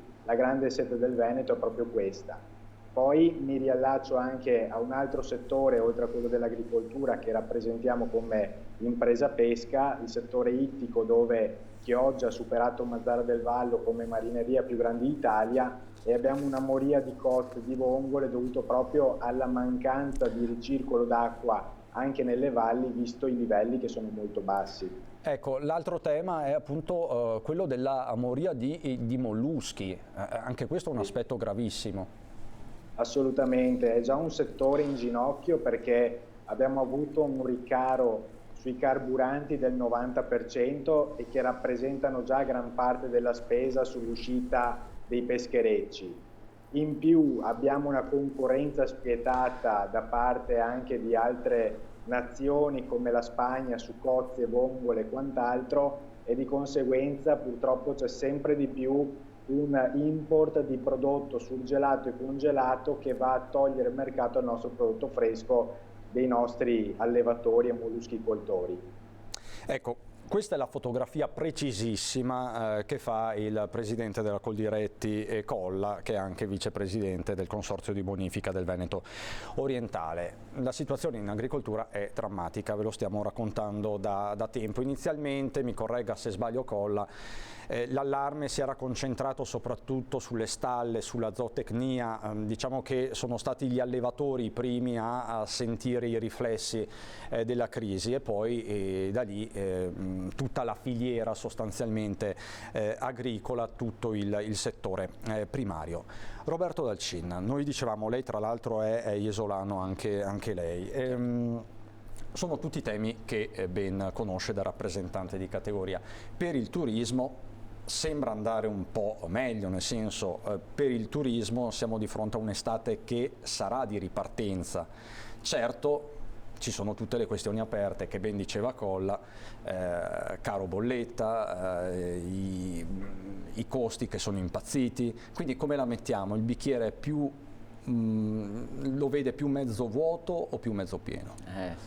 Allora, grazie a Dio la ripartenza c'è stata dopo 2 anni duri dove c'è stata l'assoluta mancanza di turisti o solo turismo di vicinanza. Vediamo che anche i turisti gli stranieri si stanno tornando regolarmente a frequentare le nostre località, però abbiamo queste grosse problematiche, il caro bolletta e anche non dimentichiamo che c'è una guerra in atto che sta tenendo distante i paesi dell'est europeo che erano i nostri maggiori frequentatori degli ultimi anni, senza dimenticare che gli americani e anche il mercato cinese in questo momento non si avvicinano alle nostre zone perché c'è una guerra.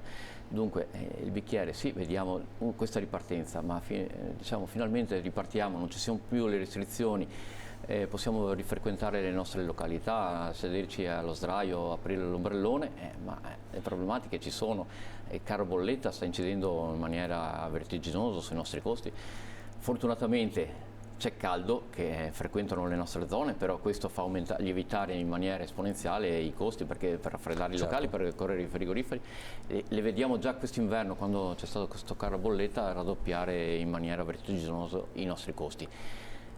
Dove vanno a riflettere questi costi? Non possiamo farli slittare sui nostri maggiori consumatori, perché anche loro, questi sono gli stipendi, non posso raddoppiare un caffè quando lo stipendio è ancora fermo. Dovete trovare anche voi il giusto equilibrio, ovviamente. Dunque si sta abbassando il nostro margine che non ci permetterà un domani di fare investimenti. È chiaro, molto banalmente, un albergo in questo momento può riempirsi di turisti, soprattutto tedeschi o quant'altro, però appunto i costi di gestione stanno lievitando, perché poi l'albergo va climatizzato e quant'altro, quindi i margini operativi sono sempre più ristretti, questo è il tema.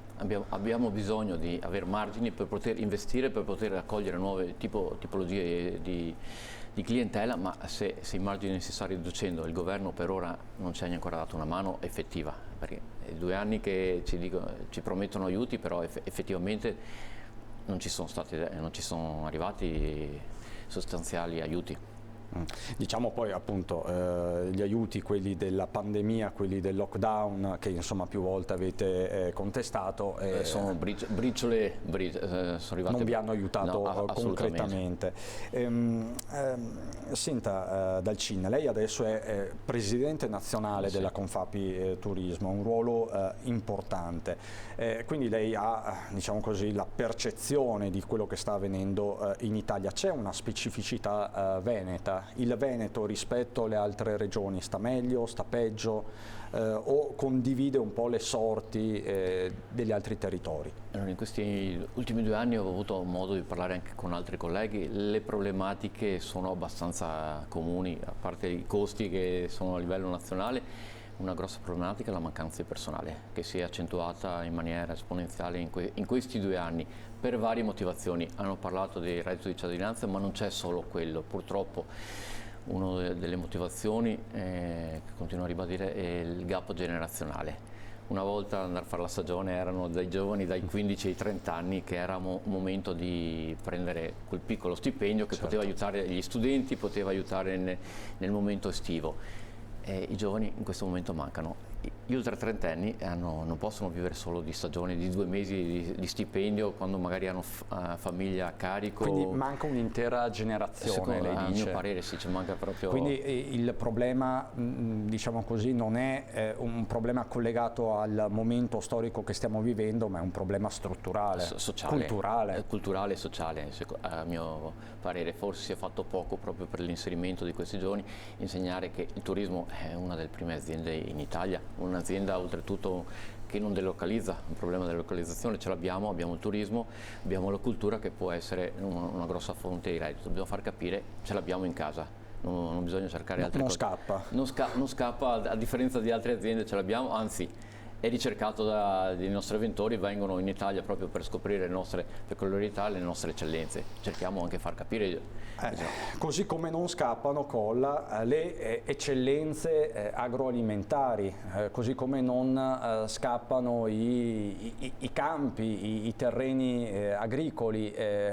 Certo, è sempre più difficile. Le chiedo, l'assenza di manodopera, la carenza di manodopera è avvertita anche nel settore primario? Sì, assolutamente. Diciamo che questa guerra e la pandemia, anche all'interno di quelli che erano i flussi dei corridoi del lavoro, hanno dato una grande difficoltà nell'organizzazione. Mi permetta anche di sottolineare quello che è stato la pandemia per noi, che non ci siamo mai fermati, abbiamo sempre lavorato, avendo anche un codice Ateco che all'epoca ce lo permetteva, per mettere sulle tavole degli italiani il miglior cibo al mondo, il più sano e più di qualità. Però ovviamente quando si andava incontro alle chiusure, anche guardando all'apertura della stagione estiva 2020, ci si è resi conto che era difficile programmare, che è quello che un'azienda ha necessità di fare, e di conseguenza anche assumere manodopera per la coltivazione degli ortaggi piuttosto della raccolta della frutta o appunto della trasformazione del vino con la raccolta in vendemmia. e quindi fondamentalmente adesso, con una guerra alle porte a pochi migliaia di chilometri di distanza, dove gran parte della manodopera è dell'est Europa, ovviamente questo fa anche presagire che non è finita la crisi e che continua. Poi invece abbiamo avuto in controtendenza i giovani italiani che sono di nuovo ad affacciarsi all'agricoltura, lo fanno come imprenditori, fanno il primo insediamento, vogliono rimanere all'interno di un ambito che è quello dell'aria aperta, all'interno del settore primario, che è primario non solo come parola ma anche come importanza, e di conseguenza abbiamo una nuova responsabilità. Quello che diceva prima il collega Dall'Cina, a cui faccio i miei complimenti per la sua nuova nomina, è esatto. Effettivamente bisogna uscire da quella logica dove oggi il giovane non possa più fare la stagione o possa fare l'agricoltore. Bisogna tornare a dei lavori manuali, a dei lavori anche che sono premianti, perché danno una dignità nel lavoro, invece che avere un reddito di cittadinanza senza far nulla e stando a casa magari sul divano. Allora, se il reddito di cittadinanza nasce per aiutare le persone in difficoltà, queste poi non devono approfittarsene e di conseguenza non devono creare un danno allo Stato e a tutto il sistema produttivo, perché l'agricoltura oggi si sta evolvendo. Su alcuni settori siamo ancora, dico sempre, al Medioevo, e quindi c'è tanto da poter fare anche nella robotica, nel 4.0, nelle nuove tecnologie anche del precision farming.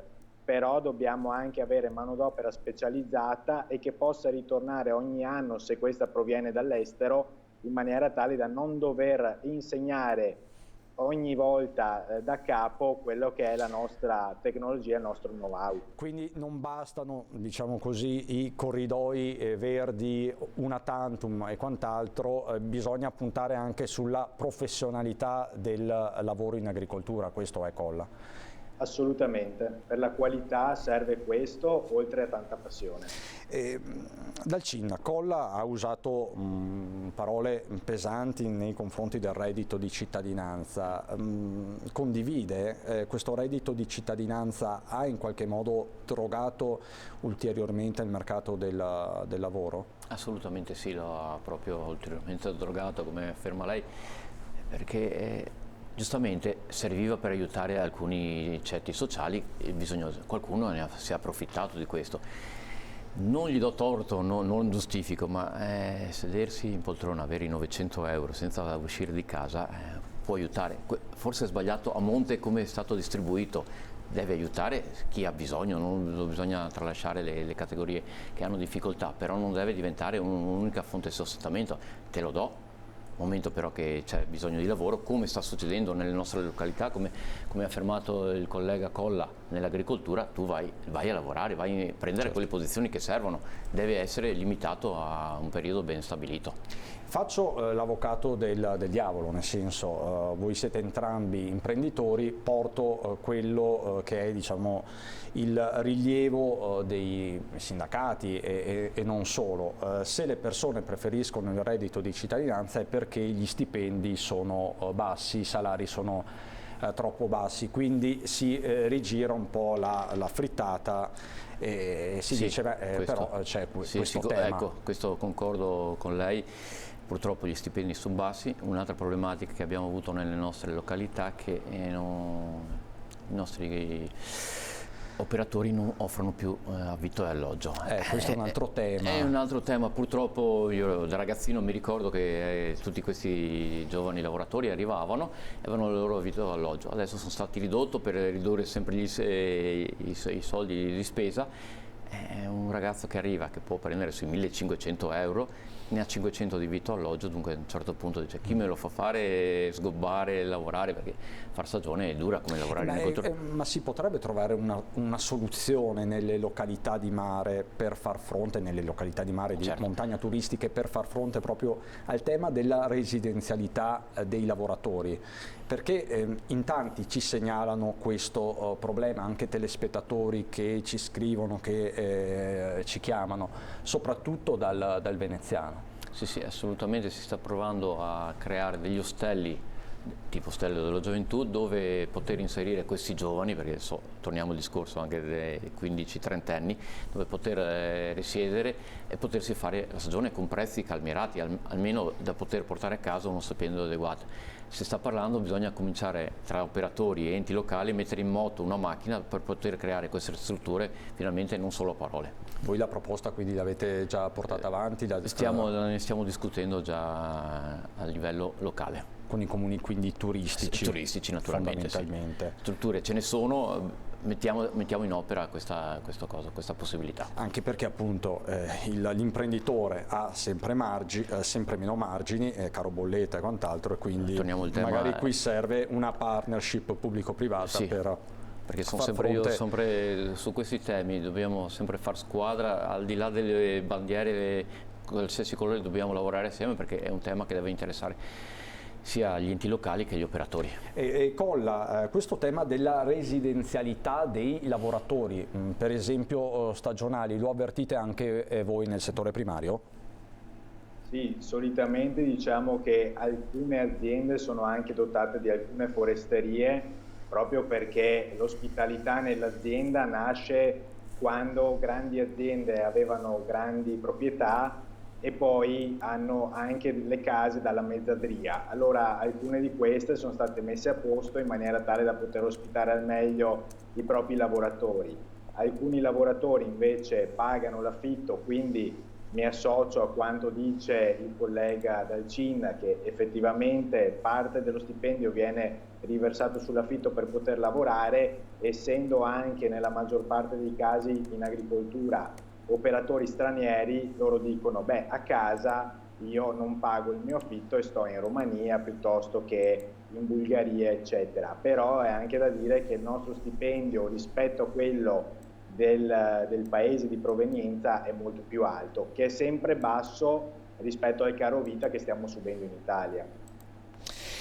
E vi devo dare un aggiornamento, scusate, lo sto leggendo ora, me lo comunicano dalla redazione, soltanto un attimo. Stiamo parlando di lavoro, si è registrato un incidente sul lavoro, se non sbaglio nel veneziano. Si è verificato oggi un incidente durante una lavorazione all'interno dell'area della società Metal Recycling che si trova all'interno dell'ecodistretto di Fusina di Veritas. L'incidente ha coinvolto un operaio senegalese di 40 anni, dipendente della ditta Ecosorting Venice, quindi non di Metal Recycling o di altre società del gruppo Veritas. Durante le operazioni di pulizia di un rullo a tamburo utilizzato per il metallo, l'operaio ha infilato il braccio destro tra il nastro e il tamburo. Non aveva però rispettato le procedure di sicurezza che prevedono che questa operazione venga fatta solo quando la macchina è spenta e le chiavi di accensione disinserite e in possesso dello stesso che esegue la pulizia. Un operaio del turno successivo ha quindi avviato la macchina, ovviamente senza immaginare che il collega stesse lavorando tra i rulli. Il tamburo si è messo in movimento e ha maciullato il braccio destro dell'operaio. Sul posto è intervenuto il 118 ed è arrivato lo Spisal. Anche qui sicurezza sui luoghi del lavoro è un altro tema, anche questo. È chiaro che poi quando le imprese sono sotto stress, magari in alcuni casi i tempi, i modi possono in qualche modo accelerare, no? E si possono verificare cose di questo tipo. Sì, questo è successo anche nel nostro settore turistico negli ultimi 2 anni. Sì, la mancanza anche del personale è dovuta anche a questo, l'incertezza, non sapere quando si poteva ripartire ha ridotto fortemente le assunzioni e dopo magari ti trovi il boom del weekend sotto personale, correre e possono succedere purtroppo questi incidenti che sono all'ordine del giorno nel 2022. Ancora purtroppo sentire queste notizie, nonostante si parli di sicurezza, fa veramente male. Questo è un altro effetto della pandemia, che magari si parla solo delle chiusure, però sono tutte cose, conseguenze di quello che è successo in questi 2 anni, aver stravolto un mondo che forse si era adagiato, aveva preso dei limiti ben precisi e questo è stato stravolto. Sono tutti temi collegati. Lo stress delle fabbriche, lo stress dei lavoratori, lo stress degli imprenditori. Siamo tutti stressati, mi perdoni la battuta, questo è il tema. Assolutamente, è successo anche per noi non sapere se si può ripartire. Il governo vuole i soldi delle tasse, le voleva lo stesso alla fine. E non potevamo partire. Pensiamo anche alla stessa montagna, parlando di turismo, quando il giorno prima ti dicono puoi partire, il giorno dopo ti dicono no, si ferma tutto. Provate a pensare a un imprenditore che ha gli stipendi, che ha assunto o magari non ha assunto perché aveva paura di questo, no? Rimaniamo in tema di economia, ovviamente. C'è un'indagine della CGIA di Mestre, uno studio. Si rischia un boom di fallimenti dall'autunno. Il rischio è gravissimo e ne parla il direttore del centro studi Paolo Zabeo. Sentiamolo. A causa del caro energia, dell'inflazione alle stelle, dell'impossibilità di cedere i crediti acquisiti con il superbonus e dei mancati pagamenti della pubblica amministrazione, in autunno rischiamo un boom di fallimenti. Il governo intervenga subito per evitare una nuova recessione che farebbe aumentare a dismisura la disoccupazione e i livelli di povertà anche in Veneto. Se guardiamo la serie storica degli ultimi 10 anni, il picco massimo delle chiusure è stato raggiunto nel biennio 2014-2015, ovvero 2 anni dopo la crisi del debito sovrano che ha colpito pesantemente l'Italia. Pertanto, come in tutte le recessioni, gli effetti si esplicitano successivamente, così che dopo le difficoltà causate dal Covid nel biennio 2020-2021 a seguito degli effetti negativi riconducibili alla guerra in Ucraina scoppiata verso la fine di febbraio, a partire dal prossimo autunno il numero dei fallimenti a giudizio della CGIA potrebbe tornare a crescere e subire una brusca impennata nel corso del 2023. Questa è diciamo così, la sintesi dello studio settimanale della CGIA. Colla, ha ragione la CGIA a lanciare questo monito e a chiedere interventi strutturali e decisivi al governo? Sì, sicuramente sono studi approfonditi su tutto il territorio, perché poi, come dicevo prima, siamo tutti concatenati l'uno con l'altro. Ha detto bene lei che i primi che hanno subito questi rincari sono stati gli allevatori con le stalle di vacche da latte o vacche da carne, suini, piuttosto che anche gli avicoli, su cui poi addirittura si è abbattuta l'aviaria. Abbiamo avuto degli aumenti dei costi dei mangimi, ma questa è tutta speculazione che hanno fatto gli importatori quando c'è stato il blocco del grano partendo dall'Ucraina. Però noi dobbiamo ritornare alla sovranità alimentare che sia garantita dall'autoproduzione e anche alla sovranità energetica, in modo da non essere succubi di paesi terzi che possono darci o anche non darci il prodotto e al prezzo che vogliono loro. Quindi sicuramente siamo in un grave stato di crisi, noi abbiamo bisogno di dare liquidità alle aziende in maniera tale da fargli recuperare il tempo perduto e anche le posizioni in mercato, guardando anche all'embargo con la Russia e ad altri paesi su cui l'Italia sconta ancora questa crisi di export per l'Italian sounding, perché troppo spesso vengono fatte brutte copie di prodotti italiani all'estero e questo ci ruba 100 miliardi di euro all'anno di export e quindi questa è una piaga sociale che deve essere debellata e dobbiamo attivarci fin da subito in maniera tale che possa essere appunto dato respiro alle aziende per poter proseguire anche negli investimenti. Ecco, tutti dicono servono misure strutturali. Ma qual è la misura strutturale che servirebbe qui e ora subito dal CIN?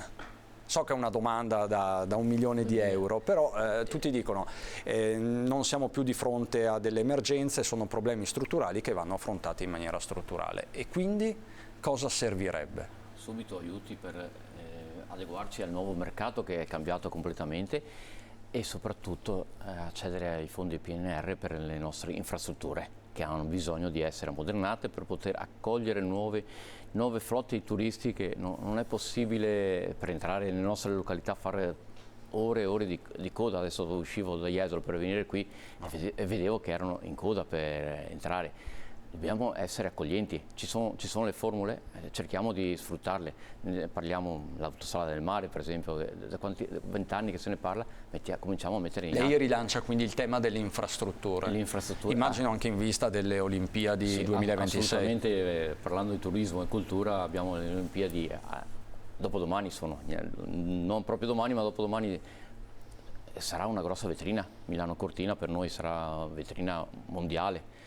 Cerchiamo di sfruttarle in maniera propositiva e costruttiva queste occasioni che devono essere, che le abbiamo portate a casa con grosse difficoltà e grazie anche al nostro Presidente Zaia. Quindi lei dice anche i fondi del PNRR che di fatto non sono dedicati alle infrastrutture, però potrebbe esserci una modifica, un cambiamento Servono cambiare e rendere più adeguate le nostre strade, le nostre vie di accesso. L'altro giorno parlavo con un avventore da Trento, nel periodo del 2 giugno ci ha messo 8 ore per arrivare da Trento a Jesolo, non è possibile. 8 ore? 8 ore. Comincia a diventare impegnativo. È impegnativo, lo so perché noi vado spesso, perché mia moglie è da quelle parti, in 2 ore e mezza io arrivo fino a Trento, sono arrivate 8 ore.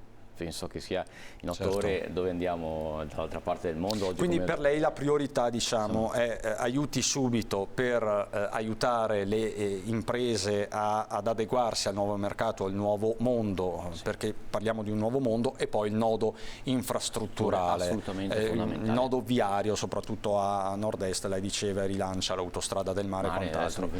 Colla. Le sue priorità invece quali sono? La misura strutturale principe per lei qual è? Beh, a livello autostradale o comunque di traffici, noi possiamo essere d'accordo su fare tutta una serie di interventi e investimenti per far arrivare il turista nel più breve tempo possibile e che possa anche ritornare, perché difficilmente uno che fa 8 ore, che vuol dire 5 ore di coda, invece che le 2 e mezza, tornerà nella nostra località. Anche questa è ospitalità, rendersi anche partecipi di quello che significa arrivare e la spesa che questi turisti sostengono, che trovino servizi adeguati e soprattutto la celerità, perché non dimentichiamo che questi vengono a passare una vacanza nella nostra località, non a fare la sauna in macchina, magari anche con bambini piccoli.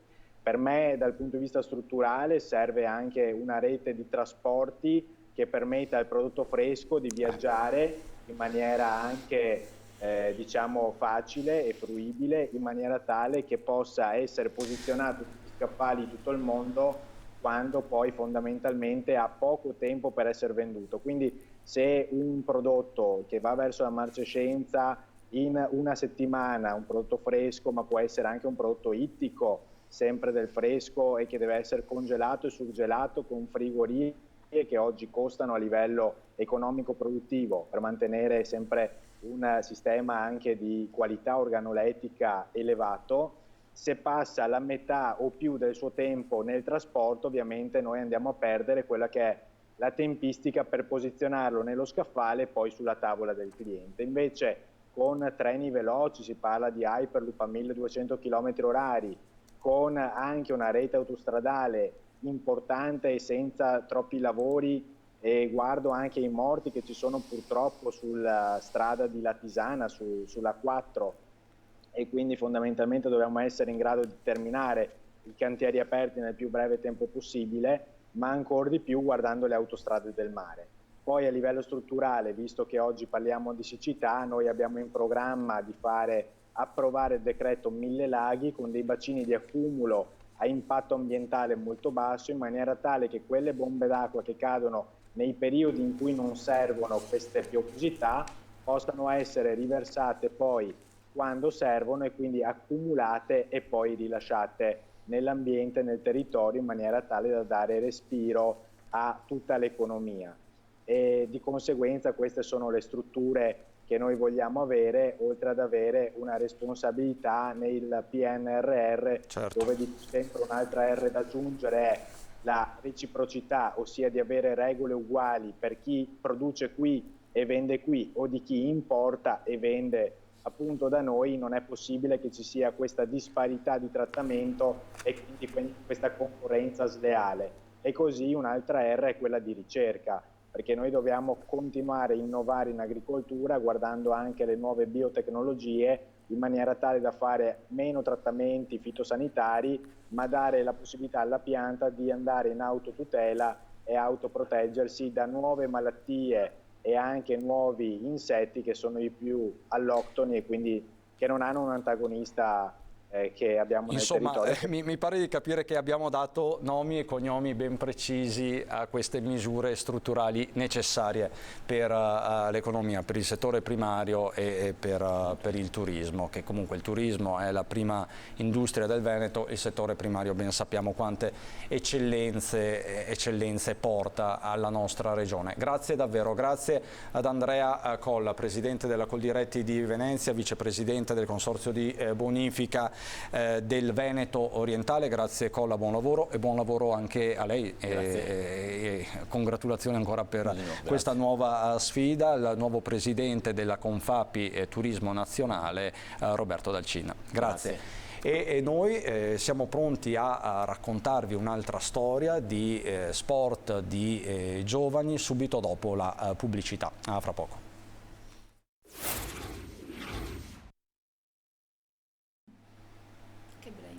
Di nuovo in diretta per quest'ultima parte della prima edizione. Oggi vi abbiamo raccontato diversi fatti di cronaca. Abbiamo iniziato dal ritrovamento di quel bambino di 9 anni, Francesco, scomparso ieri sera nei boschi di Tambre dal Pago, una notte di ricerche concitatissima. Alla fine questa mattina un sospiro di sollievo generale che ha coinvolto tutta la conca dell'Alpago. Il bambino è stato ritrovato, sta bene, ha fatto anche un giro in elicottero, insomma è finita davvero bene. Vi abbiamo poi raccontato invece la tragedia che si è consumata ieri nella cintura urbana di Padova, quella 17enne morto in scooter con il padre, e ancora tutti i temi dell'attualità, lo sciopero che si sta vivendo in queste ore all'aeroporto Marco Polo di Tessera, i temi del caro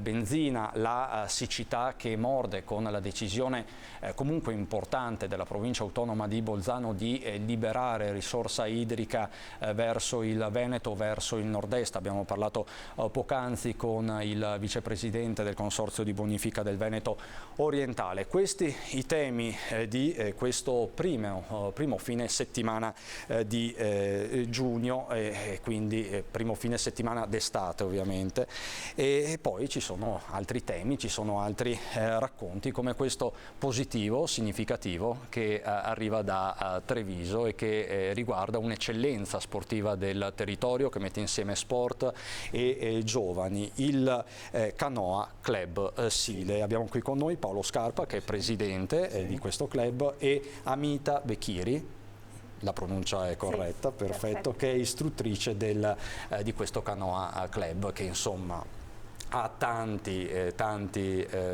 sportivi appassionati e che sta diventando sempre più importante, come dimostrano le tante medaglie che state conquistando sul campo. Comincio da lei, Amita, ci racconti un po' qual è la vostra missione, come siete nati?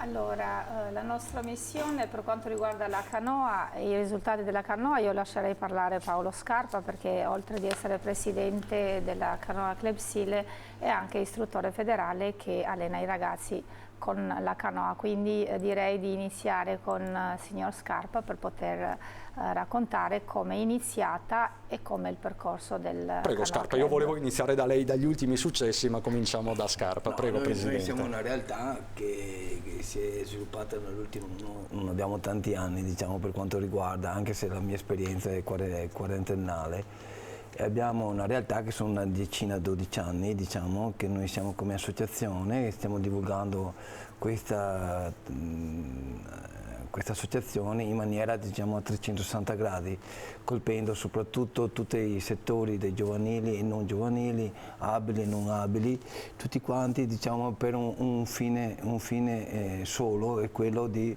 portare salute, portare gioia all'interno dei ragazzi, e poi anche la parte, diciamo, agonistica, dove stiamo guardando adesso questi ragazzi che stanno confrontandosi fra loro con delle ripetute lungo il nostro bellissimo Sile in centro di Treviso, in questa meraviglia. Vi vediamo spesso. Ecco, grazie.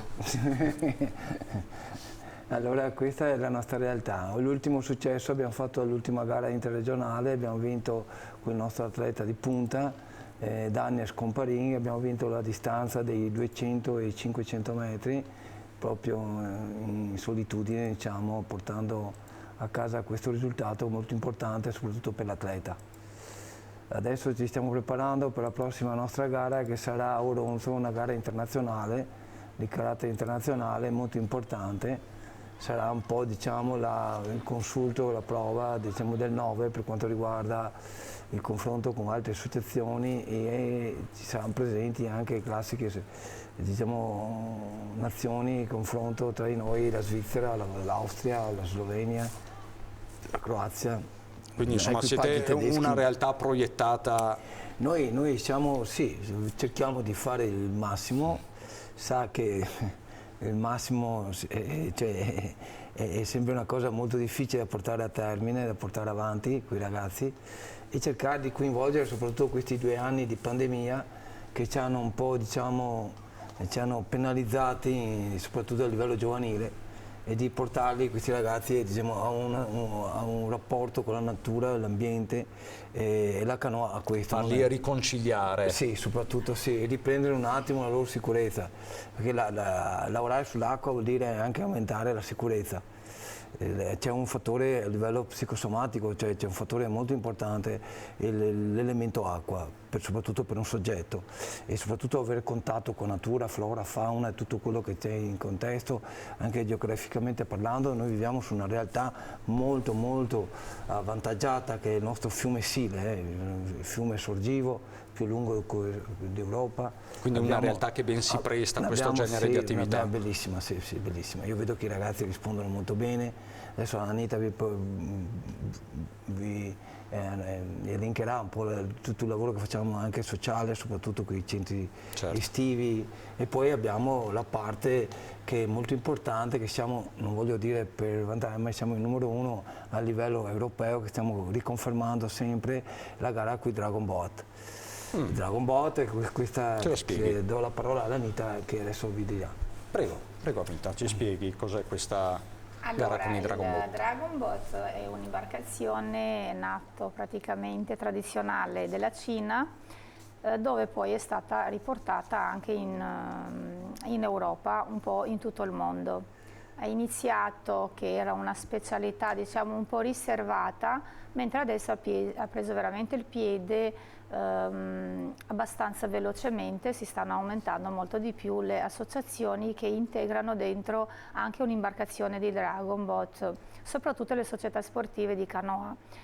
Allora, l'imbarcazione del Dragon Boat cosa fa? Visto che ospita nel suo bacino 20 ragazzi praticamente, dove vengono considerati tutti uguali, cioè non c'è uno più forte, uno meno forte, oppure uno di colore diverso, diciamo di provenienza diversa. Siamo tutti sulla stessa barca. È un'imbarcazione dove lavora molto, ti permette di lavorare molto sul socializzazione e integrazione tra ragazzi, di aiutarci uno con l'altro, anche di dialogare, perché in questa imbarcazione vengono messe, per ogni seggiolino, diciamo, vengono seduti 2 persone. Quindi volendo o non volendo devi conoscere chi hai in fianco, anche perché qua bisogna che tutti seguano tutti lo stesso ritmo, quindi aiuta moltissimo far sentire i ragazzi tutti uguali. Abbiamo avuto molto successo anche per quanto riguarda il numero più elevato di iscrizione. Per esempio noi nel 2021 anche se c'era la pandemia, a noi ci è permesso comunque di allenarsi i ragazzi che erano iscritti, tesserati con noi a livello nazionale. Quindi perché certo, gli agonisti, diciamo. Agonisti, perché lo studio che è stato fatto in un laboratorio di Torino, di quello che poi è stato mandato a noi come società sportiva, la canoa è a rischio zero anche per quanto riguarda la pandemia del Covid, perché ognuno ha la sua canoa, ognuno ha la sua pagaia, prende e va fuori e quindi non rischia nessuno perché sono lontani uno dall'altro. E lavora in un ambiente anche fuori.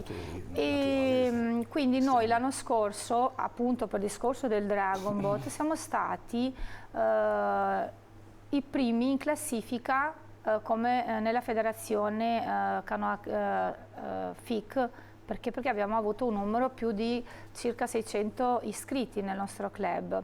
Questo qua aiuta molto anche il Dragon Boat, perché noi collaboriamo molto con gli istituti scolastici. Certo. Quindi far uscire una classe in canoa ci vogliono 10 istruttori, far uscire una classe tutta insieme in un Dragon Boat basta un istruttore, più gestire e anche come numero elevato. Non per questo abbiamo avuto dei risultati, come lei ha citato prima nella trasmissione, i nostri risultati. Allora, noi siamo per la terza volta campioni d'Europa. Allora, quindi, il primo di Dragon Boat. In settore giovanile. Okay. Il primo titolo è stato nel 2017 a Siviglia. Secondo titolo l'abbiamo preso a Dubai, che è stato fatto là, strano che il campionato europeo viene fatto a Dubai, però è stato fatto un location diverso dal solito. Anche là abbiamo vinto praticamente la Coppa d'Europa. Idem, l'ultima è stata il mese di maggio a Barcellona, dove vedete infatti questo video. Ce le spieghi un po', Anita? Allora, noi siamo la barca, a parte quello che vince, però siamo la seconda sulla destra, dove l'imbarcazione, questa è un Dragon Boat Small Boat, si chiama, dove sono 10 pagaiatori, c'è il tamburino e c'è il timoniere. E questo qua, come vedete, è molto importante, il ritmo che viene tenuto dall'inizio alla fine. E i ragazzi ci chiedono come dobbiamo partire, come dobbiamo arrivare. Allora il nostro detto è quello: partire forti e arrivare più forti, e quindi arrivi i primi. E infatti, come vedete, noi tagliamo il traguardo con i nostri ragazzi e c'è da sottolineare un aspetto molto importante sia per Dubai ma sia anche per Barcellona. Metà della nostra imbarcazione è formata dai ragazzi da 14, il più grande aveva 21 anni, mentre gli altri equipaggi erano tutti da 20 anni in su, quindi anche questo è un aspetto molto importante. Assolutamente. Per quanto riguarda poi, lasciamo da parte Dragon Boat, parliamo un attimo dell'importanza del Dragon Boat, che in questa imbarcazione noi lavoriamo molto anche con le persone diversamente abili, con le strutture che ospitano questi ragazzi, con le cooperative. Perché questa disciplina dà la possibilità di essere particolarmente inclusivi. Quindi. Certo, sì. Perché dopo vengono introdotti dentro anche con i nostri ragazzi, cioè mettiamo i ragazzi abili e i ragazzi diversamente abili, per non farli sentire diversamente. E questo ha avuto un grandissimo successo, che ha portato anche poi di poter tesserare nel nostro club anche ragazzi che sono venuti da fuori per fare magari 10 uscite, però sono rimasti dopo dentro il nostro club. Un altro aspetto molto importante che ha il ruolo importante che il Dragon Boat svolge sono anche i centri estivi. Quindi abbiamo un riscontro abbastanza con un numero molto elevato, non solamente chi viene a iscriversi presso il nostro centro estivo, la Natura dello Sport, certo, ma soprattutto i centri estivi foresti che vengono esterni da Padova, dappertutto, siamo diciamo. Abbastanza... Sì, noi diamo un servizio anche a loro, cioè loro capendo che è molto importante questa disciplina, soprattutto che si diffonde all'interno di un fiume, con l'acqua, il contatto, il periodo, diciamo che si abbina molto in maniera tangente, cioè è molto interessante anche quello che stiamo facendo e tutte le istituzioni, diciamo, tutte le associazioni, le varie cooperative, cose che danno servizio, diciamo, per i centri estivi, ci hanno contattato e noi siamo anche un'associazione che siamo molto attrezzati, che diamo questo servizio alle altre associazioni che fanno i centri estivi. Ecco. Ok, e quindi vi mettete a disposizione anche di altre realtà sostanzialmente con collaborazioni, sinergie e quant'altro. Quindi sport, agonismo, inclusione, integrazione, supporto alle attività poi sociali, ai centri estivi. E qui vengo a una domanda. In queste settimane raccontiamo molto spesso di storie di cronaca che vedono protagonisti giovani, baby gang, magari atti di bullismo, aggressioni e quant'altro. Anche gli addetti del settore ci dicono c'è un problema giovanile acuito forse anche dalla pandemia. Voi lo avvertite e come lo affrontate, Presidente? Noi lo avvertiamo anche noi questo qua, purtroppo è una realtà, non si può nascondere che non c'è questo atteggiamento tra i giovani, no? Il fatto di creare queste gang, queste cose, perché molto probabilmente non vengono coinvolti a livello sportivo, perché se questi ragazzi venissero integrati a livello sociale, nel lavoro che facciamo noi, capito, non esisterebbero queste cose. Prima di tutto perché l'acqua è sola, cioè nel senso l'acqua calma il fuoco e quindi perché sono pieni, sono ragazzi che molto probabilmente non riescono a esporre i propri disagi e di conseguenza è nel sottomettere a livello sociale altri ragazzi che non riescono e questo si diffonde questo bullismo, no? Questa cosa. Ci dovrebbe essere le istituzioni non si può dare sempre colpa alle istituzioni, io devo dire che deve crescere anche la società, perché è troppo facile sempre dare alle istituzioni, io non sono uno che devono capire eventualmente sia il sistema scolastico, quello che è importante, perché è la scuola che tiene in mano tutta questa situazione qua, di collaborare, di lavorare il più possibile. Ormai lo sport non è come una volta che veniva fatto così, perché ormai il ragazzo deve crescere facendo sport e studiando e prendendo cultura. La cultura e lo sport sono due cose che devono abbinarsi, sono come il DNA, si devono intercedere uno con l'altro. Vi chiedo, voi avete mai aiutato giovani a uscire da situazioni di difficoltà? Allora, noi abbiamo un esempio molto importante, più esempi, però c'è uno dei nostri atleti, non sto qui a fare il nome, che oggi ha un ruolo molto importante anche nel nazionale. Quando si è presentato da noi ci ha avuto dei scontri con i suoi coetanei, l'ho chiamato, l'ho messo da parte, io ho chiesto perché questo atteggiamento e lui mi ha detto basta, io non ce la faccio più essere soggetto del bullismo, perché a scuola tutti che mi bullizzano e qua io non mi faccio mettere piedi in testa. Allora è stato spiegato un po' alla volta finché il ragazzo, oltre di essere uno dei più buoni, diciamo, aiuta molto gli altri, è molto sensibile, adesso è uno dei grandi atleti anche della nazionale italiana. Quindi anche un campione. Un campione. E quindi poi ci sono tanti altri casi che non siamo qui a citare. Il nostro ruolo è molto importante anche per quello che noi svolgeremo ogni mese di agosto. Cosa facciamo? Noi prendiamo i nostri atleti del club o anche qualcuno che conosciamo durante il centro estivo di giugno e di luglio e li portiamo a Caldonazzo, praticamente sul lago di Caldonazzo, per la disintossicazione dalla tecnologia, e facciamo un camping. Questo è, ecco, diciamolo bene, cosa fate? Disintossicazione dalla tecnologia, e questa qua bisogna dirlo forte e scrivere in lettere veramente grandi.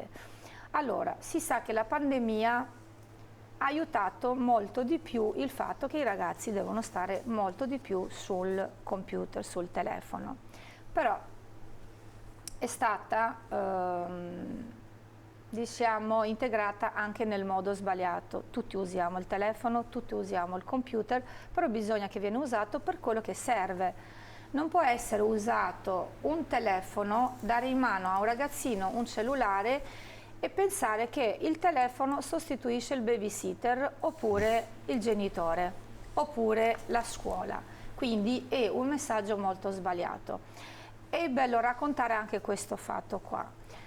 la prima settimana del centro estivo, che sarebbe la settimana scorsa, perché questa è la seconda settimana, noi quando accettiamo le iscrizioni spieghiamo al genitore che il bambino non deve portare con sé niente di elettronico, quindi né giochi né cellulare. Il primo giorno non mi aspettavo, il secondo giorno vedo sulle amache, perché i nostri centri estivi sono fatti anche, abbiamo le amache per riposo, tutto quanto, e vedo qualcuno che aveva il telefono che si è chiuso sull'amaca e giocava. Mi avvicino e ho detto: guarda che non si può portare il telefono qua. In poche parole ho mandato un messaggio ai genitori, dove poi ho avuto delle scuse ovviamente, perché io ho detto che nel nostro centro estivo non sono ammessi i telefoni, se no a cosa serve portarli in aria aperta? Quindi una disintossicazione vera e propria per quanto tempo? Quindi i ragazzi senza cellulare per quanto? Senza cellulare, beh, chi viene da noi per un mese sta un mese senza cellulare, almeno nell'orario del nostro centro estivo. Dalle 8 alle 5. E invece l'orario diciamo del coso, l'orario del centro estivo è dalle 8 alle 5 del pomeriggio. Per chi viene che si iscrive per il soggiorno a Caldonazzo sono 2 settimane. Totali, quindi 24 ore su 24 senza su cellulare. 24, gli dico solo che i primi 2 giorni subentra un po', cioè l'astinenza. Certo, possiamo chiamarla così. Chiamiamo l'astinenza perché è un'astinenza vera e propria. Un'astinenza da social. Ecco, indipendenza questa. Quindi subentra l'astinenza. I primi 2 giorni tu vedi che sono un po', i ragazzi sono un po' alternati, perché sono abituati con questo. Il terzo giorno inizia un vero e proprio divertimento. Quindi è molto importante, un messaggio molto importante per le famiglie questo, di poter a volte sequestrare il cellulare e parlare molto di più con i propri figli. Questo è un bel messaggio, noi l'abbiamo chiamata disintossicazione da social, la sfida dei canoisti. Allora io vi ringrazio per essere stati qua e aver raccontato questa vostra importante realtà. Sui social voi siete presenti, quindi chi vuole entrare in contatto con la vostra realtà può andare su internet, su Facebook e quant'altro, con moderazione, sì, ovviamente ci mancherebbe altro. Ragazzi, avvicinatevi. Allora, facciamo una piccola sorpresa, venite qua, vediamo se riusciamo a inquadrarvi. Sono 2 dei vostri atleti, allora. Sì. Model, cioè che sono da prendere come esempio. Come esempio addirittura, quindi il nome? Come? Angelo Zacchero. Angelo? Anna. Angelo e Anna sono 2 volti del Canoa Club Sile. Sì, allora 2 ragazzi da prendere ad esempio. Bravissimi, ecco, ma non solamente come sportivi, ma anche a scuola, ma anche come comportamento. Quindi abbiamo bisogno veramente di tanti ragazzi come loro. La Anna ha partecipato anche lei, anche Angelo, all'ultimo campionato europeo svolto a Barcellona. E adesso si stanno preparando anche per i campionati internazionali di canoa, perché loro fanno sia canoa e sia dragobot, anzi Angelo è un'altra disciplina che fa C1, la disciplina canadese. Complimenti. Canadese olimpica. E tutto questo con pochi social. Con pochi social, sì. Più o meno, ma perché non c'è neanche il tempo, perché se loro si allenano e seguono il mio allenamento, il mio programma, non c'è tanto tempo per stare sui social. Non c'è tempo per stare sui social, conferma. La prima cosa che vedi, vai a riposarti e a mangiare. L'ultimo che potreste, o un secondo, non è nulla possibile se non è per i nostri sponsor che ci danno una mano veramente, veramente grande. I nostri sponsor sono del nostro territorio, ma loro lo sanno già, sono i nostri sponsor del territorio che veramente ci danno una mano in tutto e per tutto, perché ci credono in quello che noi facciamo e per cosa lo facciamo. Quindi ringraziamo veramente vivamente i nostri sponsor. Non è solo sport, in questi 20 minuti lo avete capito. Quindi grazie a Mita Becchiri, istruttrice e responsabile giovani del Canoa Club Sile, al presidente Paolo Scarpa. Grazie ragazzi, in bocca al lupo e buona estate. Grazie a voi davvero per la possibilità. Allora, noi siamo veramente alle battute conclusive, vi ricordo che entriamo in diretta alle 18:30 con l'edizione regionale dei nostri telegiornali, alle 19 Venezia, 19:30 Treviso con Belluno. Ringrazio dalla regia Francesco Ceron con Marco Gagliazzo, saluto e ringrazio tutti voi che ci avete seguito fin qui, ci vediamo questa sera alle 18:30.